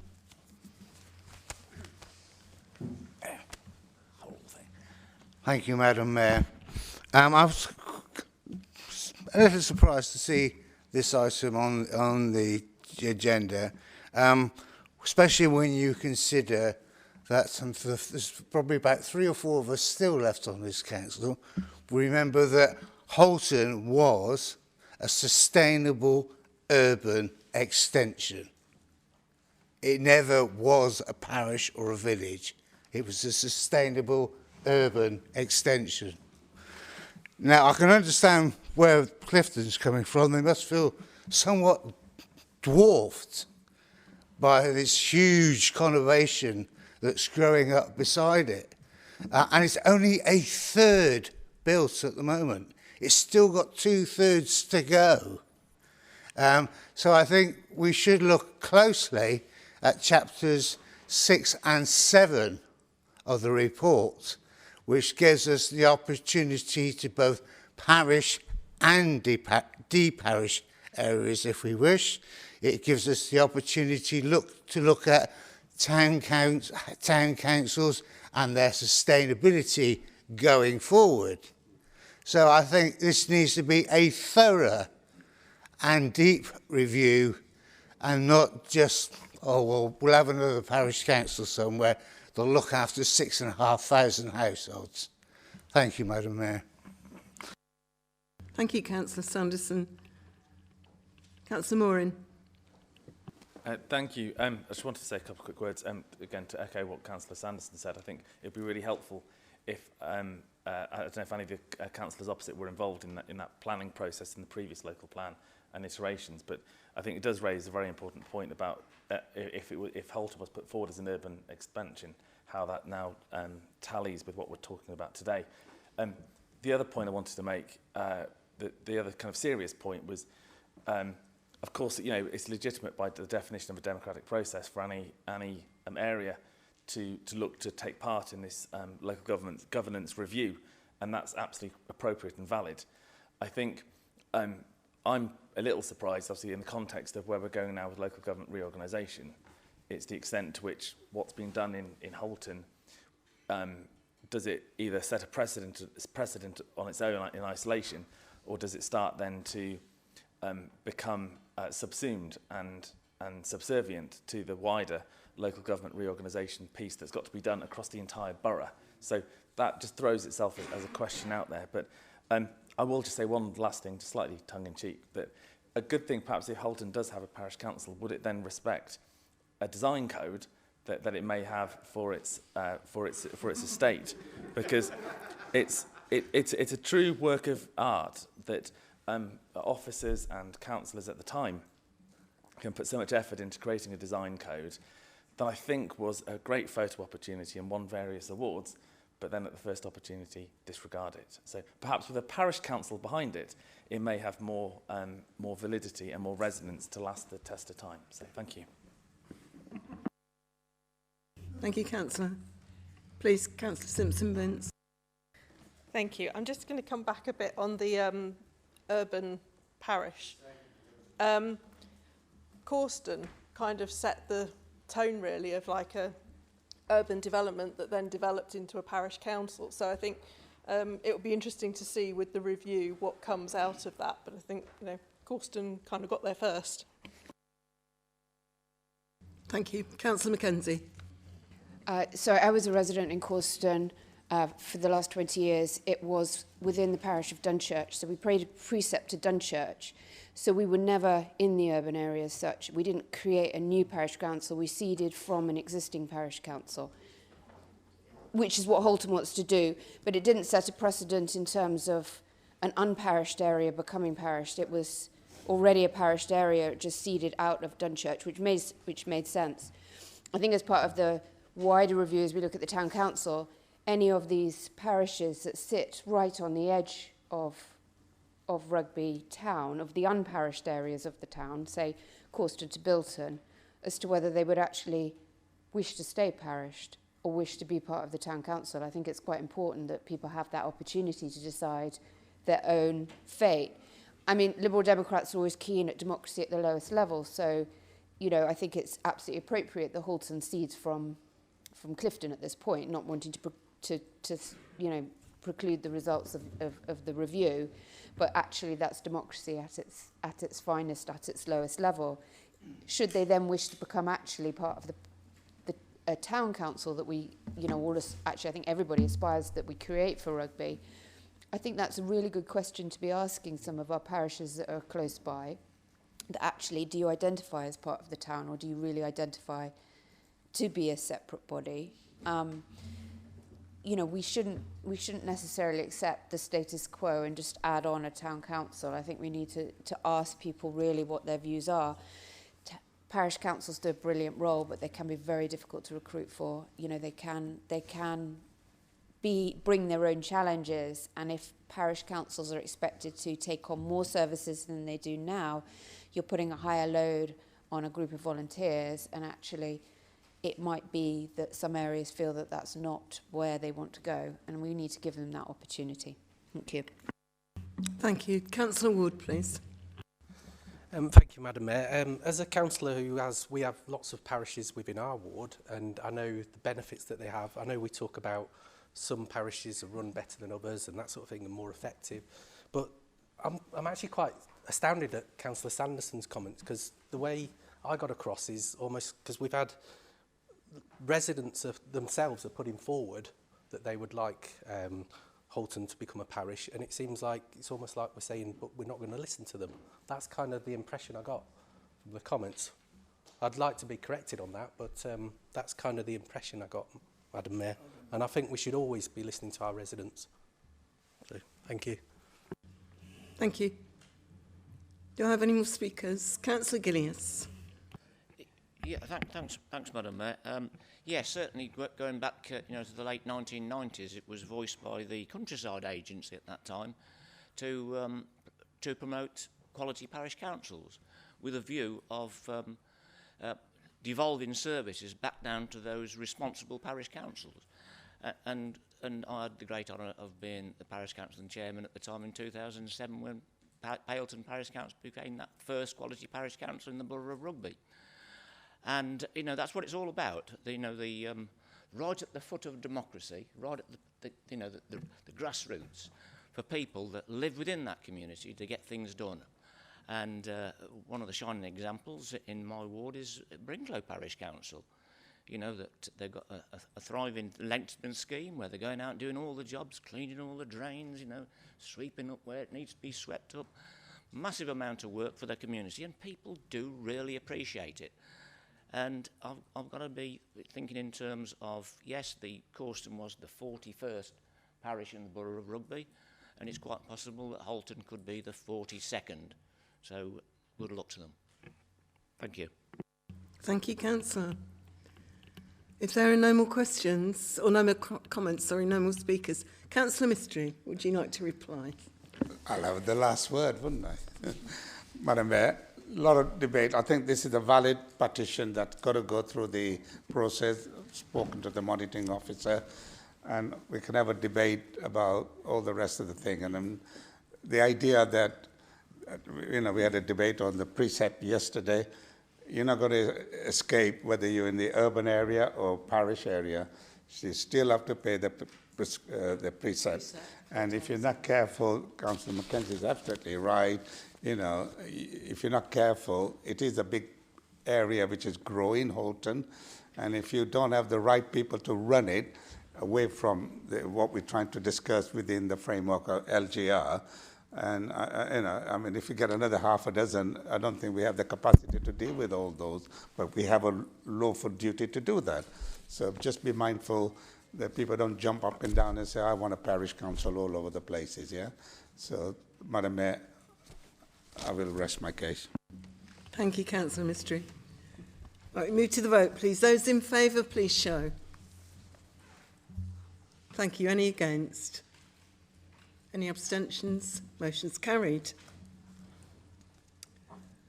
On to item 8, notices of motion. Set out at item 8A of the agenda is one notice of motion. In accordance with Council standing orders, we'll debate that this evening. Councillor Roothouse, will you please move the motion set out at item 7A of the agenda, notice of which has been given under Standing Order 11? I so move, Madam Mayor. Thank you. Do I have a seconder? Mayor, I'll second it and reserve my right to speak. Thank you, Councillor. Councillor Roothouse. Thank you, Madam Mayor. Some people have asked me would I've brought this motion, if you like, regardless of the journey I'm on. And the answer to that has to be yes. But the journey I'm on at the moment and continuing, 9:30 tomorrow, UHCW, got to get through all the traffic to get there, and I guarantee the consultant will be late. But it's just shown me how vital from day one through that, and I've heard it over the years working with people, how you need local compassionate healthcare, and that has to be for every single one of us. For years, like many others in Rugby, I've campaigned on local health services from the 1970s, standing on the walls outside the Ben Hall, because the Ben Hall was full, because A&E was being shut by a certain Conservative government at the time, through that time and the changes that were going on through, and there was thousands of people in the hall, they just couldn't get on, and there was thousands of people outside. From those 1970s, working with all political parties to the present day. And many of us will know what it's like to travel for routine appointments, to wait for the communications that should have come timely, or the app didn't work, or to feel left behind by a system that should serve us all equally. But tonight, there's one thing I want to say clearly about this motion, and it says that Rugby deserves better, and I think we all recognise that Rugby deserves better. The motion itself is about people. It's not about politics. It's about people. It's about our residents, our families, our neighbours, who deserves straightforward, dignified, accessible healthcare. It is about ensuring that the experiences of Rugby patients are not ignored or minimised or brushed to one side. Throughout my own health journey, I've learned something really important, and that's been treated with compassion, and people that listen to you as you go through that journey. They can't be optional extras, but they are, even if those people who've been down those routes will know that it seems that way, the way you get treated, how you get spoken to and the rest of it. And they should not be optional extras. And they're at the very heart of care and caring, if you're going through.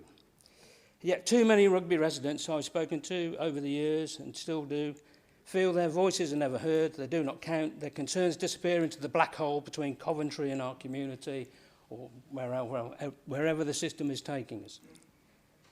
So the motion itself wants to see a constructive and positive forward-looking proposal.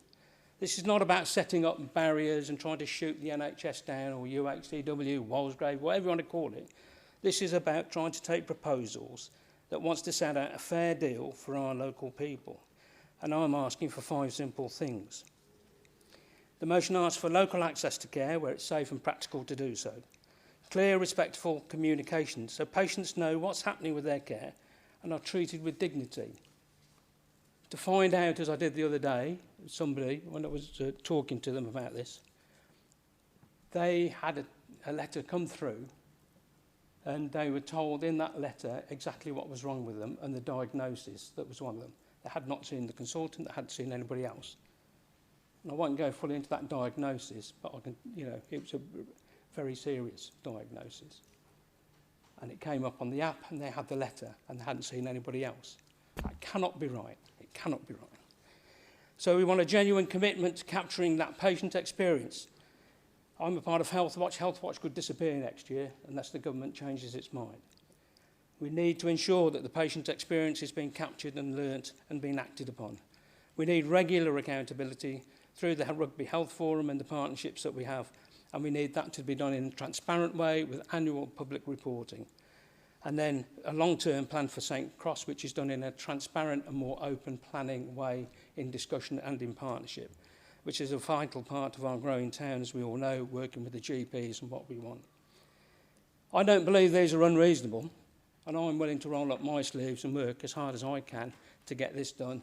And, and I hope that all parties in this chamber would like to do the same. Because what we're asking for is equal treatment. And for our residents who have felt unheard for far too long, we're asking for a seat at the table and a voice that cannot be ignored. We expect better and we deserve better. And we should stand united in asking for a new deal for our community over this matter. So tonight the motion is in front of you. We all have a choice on voting. You can allow the frustration, the delays, the distances, the sense of being overlooked to continue, play the politics, put it out on leaflets as we all do, or you can support a clear, constructive way and let's try and get down to the business of actually improving the system. I know how difficult it is. I've been doing it since the 1970s. Pardon, Madam Mayor, but the bloody system, it needs changing. It's not right for rugby people, and we can do that. So by passing this motion, we'll be sending a very clear message tonight that rugby deserves better and rugby deserves the deal. I so move, Madam Mayor.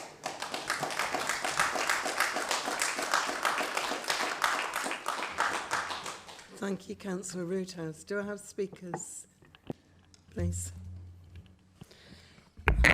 Thank you, Mayor. And thank you, Jerry, for asking me to second this notice of motion tonight and for sharing your own experiences with us and the NHS leaders. This can't have been easy for you or your family. However, your courage and determination will make a difference. I'm sure every councillor in this chamber tonight will support your vision to improve patient experience and the health and well-being of rugby residents.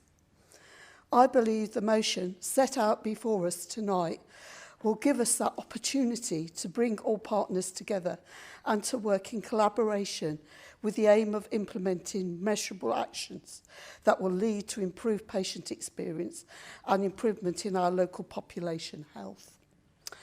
Jerry and I have attended many different health and wellbeing meetings over the years where NHS service delivery, population health, service redesign and CQC reports are discussed.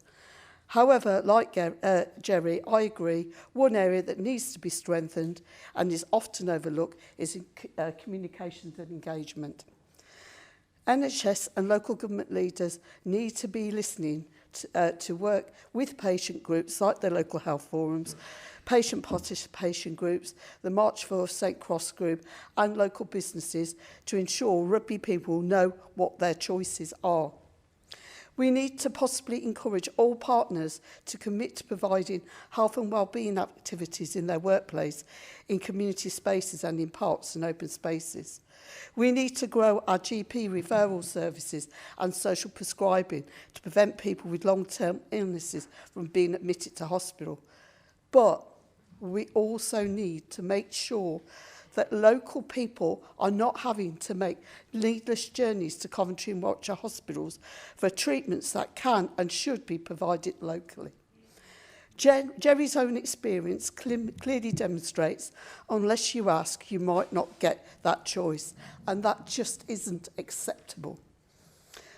Through the Rugby Health and Care Forum and the patient partition groups and the March for St Cross group, we've identified problems in the system that need to be addressed. For example, the long waiting times for blood testing locally was identified as an issue. This, along with other concerns, have been raised at Rugby Place, and as a result, capacity has increased and services are now being reviewed across Coventry and Warwickshire. Another area that's been reviewed by Health Watch Warwickshire is the 1-1 pathways. The pathways locally are far more complex than other areas, so we need to gather evidence from local patients to identify areas that need to be improved.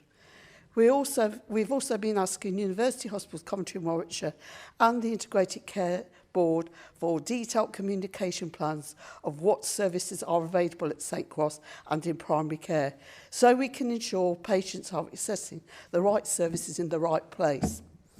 We need a shift in dynamics locally and patients being active partners in managing their own physical and mental health, ensuring care plans meet individual needs and improving safety and wellness. But most of all, Rugby residents need to be aware of their choices. And Jerry's experience is not an isolated case. But I do believe that we can, through these recommendations in this motion tonight, make a real difference for Rugby residents. Thank you. Thank you, Councillor. Thank you. Do I have any more? Councillor Sanderson. Thank you, Madam Mayor. As you know, I did an overview and scrutiny task group, and we looked at the problems with healthcare in Rugby. Again, much supported by the portfolio holder and Councillor Rudez. Thing to note is things haven't really moved on. I'll give you an instance. As you know, got COPD. It's a really debilitating health problem, and you do need a level of care to support you once you've been properly diagnosed. And there I was in Walsgrave. They told me what I've got and what care I needed and who would provide that care. And they said, "Oh, you live in Warwickshire, don't you? Oh, you can't have that service. It's not there." And that is the postcode lottery that you have to face when getting services in towns like Rugby from the centre. It just doesn't happen. Again, St Cross is terribly underutilised.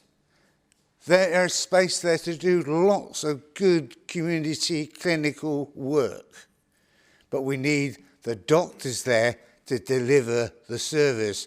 I mean, the sad thing is the nurses are trained to prescribe, but they're not allowed to prescribe by UHCW.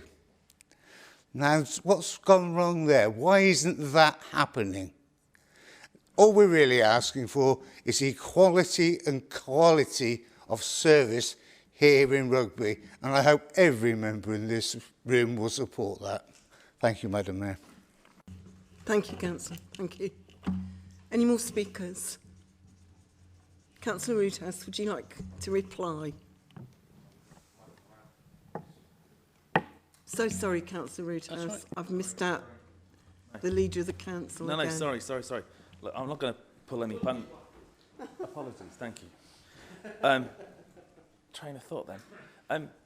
I'm not going to pull any punches, but I hesitated because I actually thought there'd be comments and questions from the other side.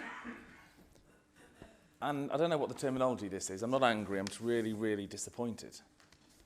Because that powerful speech from Councillor Roodhouse and the life experience from Councillor O'Rourke plays to a serious level of politics of trying to improve what we have in Rugby and the villages.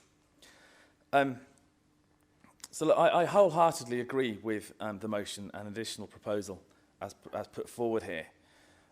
Since taking on the administration in the summer of 24, we've tried to put health back into the centre of this council's focus by I don't know how you want to call it, refocusing a portfolio to look at that well-being needs of our residents. And so I'm absolutely, supportive of utilising some of that corporate strategy that we have, that budget, to fund a health project manager. And I welcome that.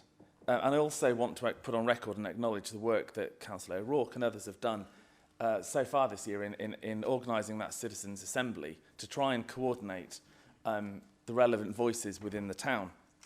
And I think it's really, really important that we will continue to work in a collaborative way as much as possible, because for somebody that's come into this area, pretty, to be candid, pretty ill-informed, it's fairly an eye-opener to understand quite how many different parties and bodies are involved and different authorities in health, and it is really something to behold.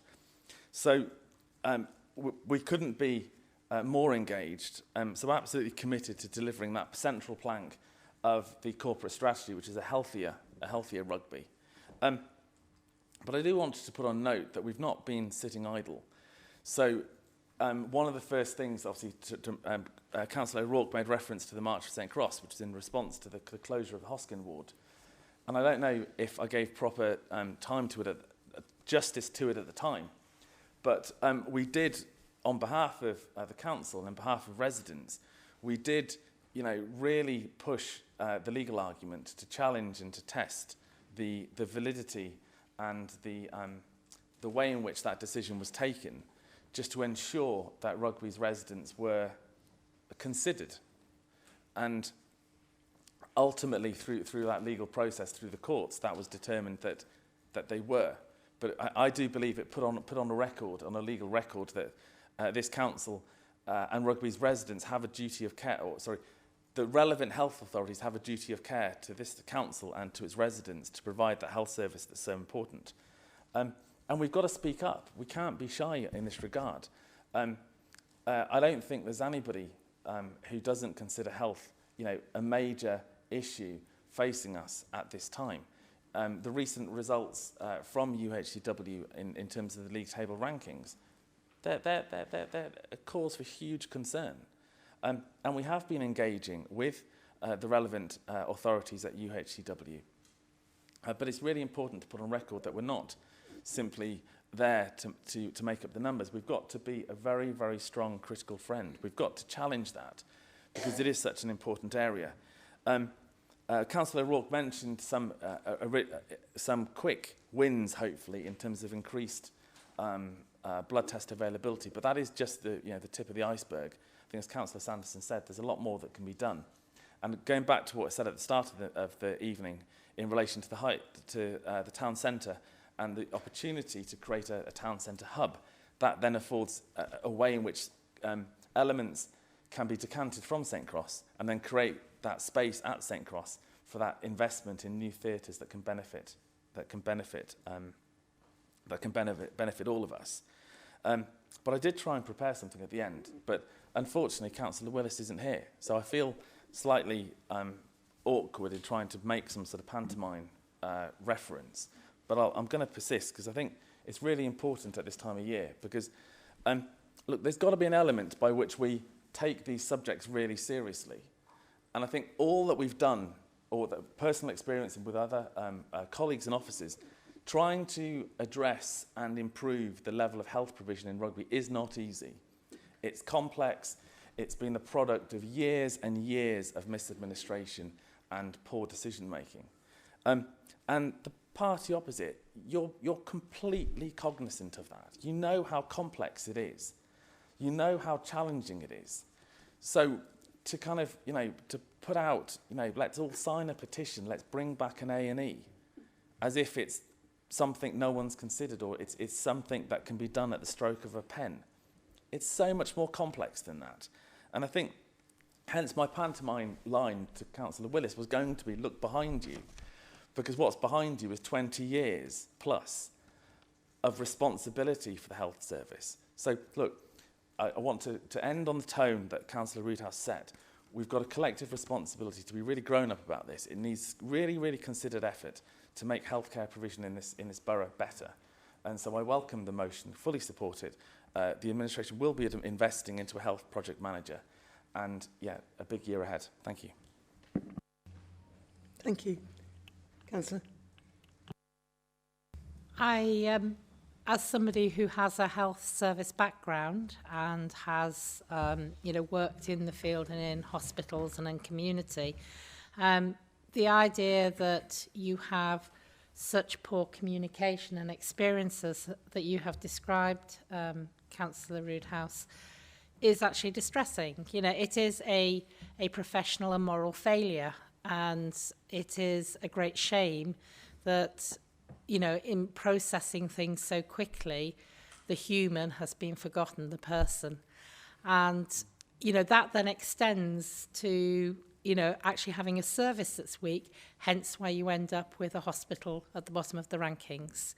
So you are looking at an issue of culture. But what also goes with that is, if any of you really have insomnia sometime, is go and read the Marmot reports. There was one done in 2010, and there was a rerun at 2020. They were kind of commissioned across the last Conservative government. And it made really clear that, education is absolutely a primary driver of health. And we need to make sure that, the education system in Rugby is very supportive, that we have a good environment, which is some of the nice Christmas baubles that came through today, the environment and the rest of it, which was really great. Some of the great things in terms of funding. So all of those things play a really important role, but you need to have the structural things, such as easy access, and you definitely need to have somebody who sits there and says it really isn't okay to actually treat people in that kind of manner.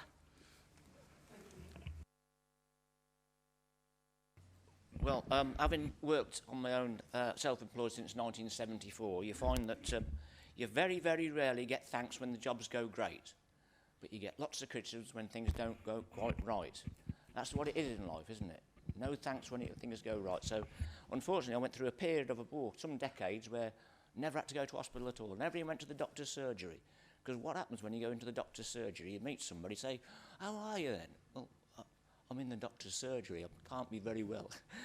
But, yeah, I mean, then I've got onto a point now where I'm going into the various hospitals on regular occasions. And I make it an absolute point of when my treatment is finished, I shake hands with everybody that's treated me. Everybody concerned, I shake hands and thank them for what they're doing. Because they look at me in amazement. I wonder how many other people shake their hand and thank them for their hard work and dedication to their job. Because it's people, if people did that to those people that work in those hospitals, they would be so inspired. And the last few times I've been to St Cross here in Rugby, I've actually come out before my appointment time. I got there about 20 minutes too early, didn't even have time to sit down, saw the specialist, come out, didn't even have to pay for my car parking. Great. Same sort of thing at Walsgrave. Yes. So I'm in support of, because, because believe it or not, Jerry, I've still got the old school photograph of 1966. I bet you haven't got this one. Because we used to play in the playground together at the Harrier School. Yeah. We couldn't afford long trousers, but we had short one. Thank you, councillors. I think we should see those photographs at some point.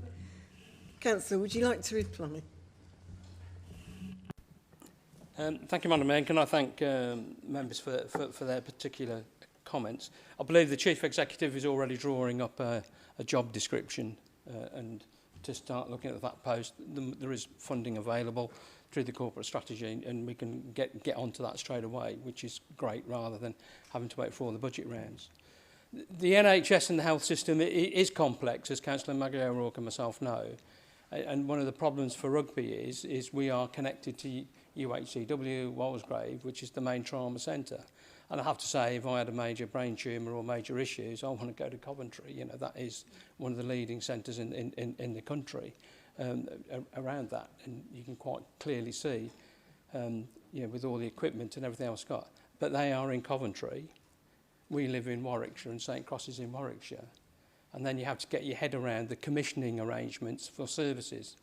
Because UHCW gets commissioned to provide services, and of course that feeds into St Cross. But some of that then comes from Warwickshire and South Warwickshire Foundation Trust, SWIFT as it's usually known as. And SWIFT is doing its integrated neighbourhood teams and it's doing community teams and there's a whole stack of other stuff, and Warwickshire County Council is putting one of that. Layer on top of that the Integrated Care Board, which of course is now Hereford, Worcester, and out of Mongolia or whatever, and it's had its reduction in budgets as well. And you can start to get a feel that how complex the system is because it's about commissioning and providing. Up the road there, they're providing, but they get commissioned. Where do they get commissioned from? Where does that money come from? And so on and so forth. Sit behind that lot, the Royal Colleges, who are the consultants, the surgeons and everybody else. And if the Royal Colleges, you can have the best, shiniest building down there. What's an A&E now? A smaller one. When I looked it up the other day, it's about 40, 50 million. Just in capital. That's before you get to anything else, or even putting in intensive care beds. So if you've got 50 million quid, you can have an A&E down there. But then you've got to provide all the people and the rest of it. And then the Royal Colleges have got to, yeah, we agree with that. But if we don't agree with it, you've just got an empty unit. And that's what happened back in the 70s. In the end, the Royal Colleges came back and they basically said, it's unsafe. And that's what brought the house down. That's what happened at that particular point in time. What I want to try and do with the motion is actually we need to get into that system and you need to change it and you need to make sure that our commissioning, what we want for rugby residents, is equal to what Coventry's get. I speak to people at a very high level at UHCW and they're keen to do that, but the commissioners don't always want to do that. Therefore, that's where the battles, the lines get drawn up.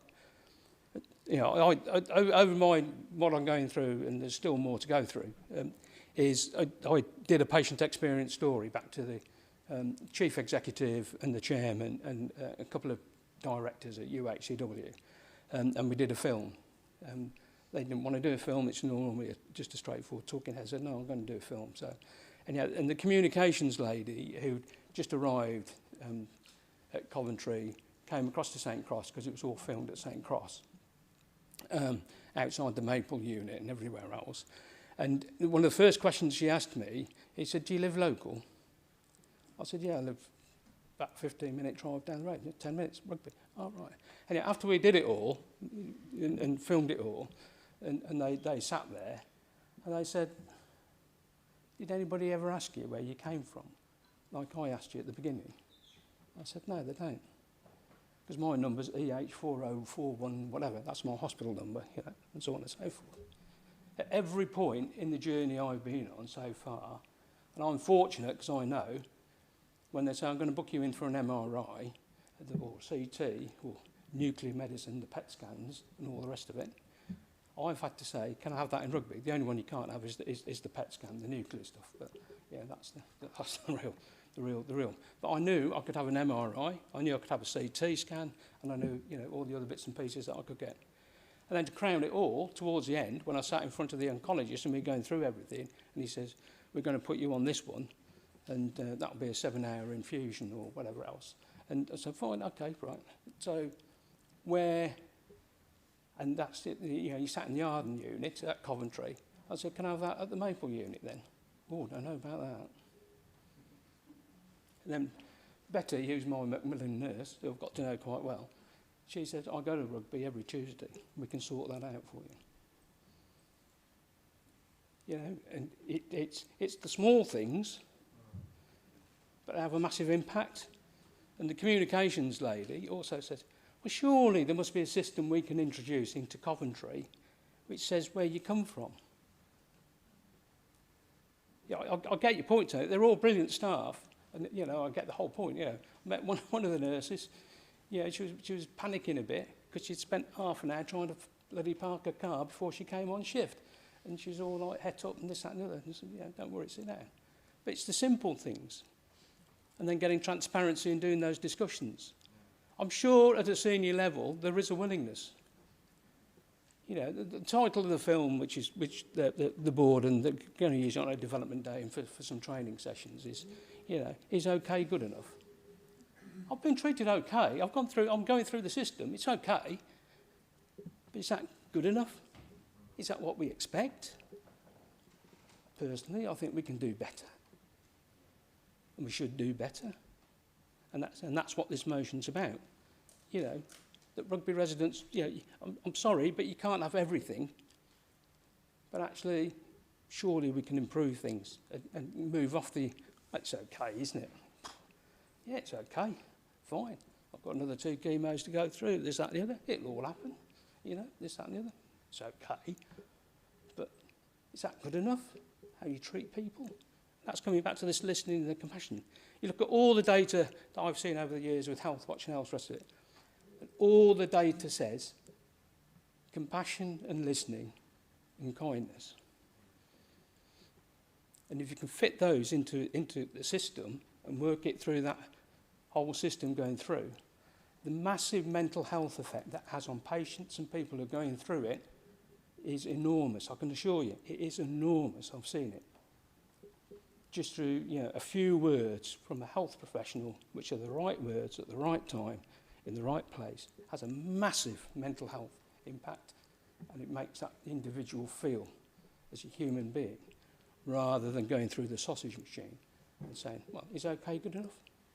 So thank you for supporting the motion. Hope you all have a good Christmas, because I'm going home. I'm missing Shetland now, I think, but there you go.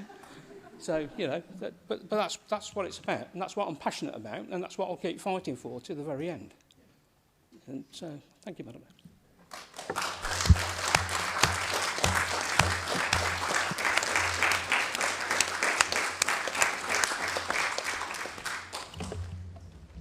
Thank you, Councillor.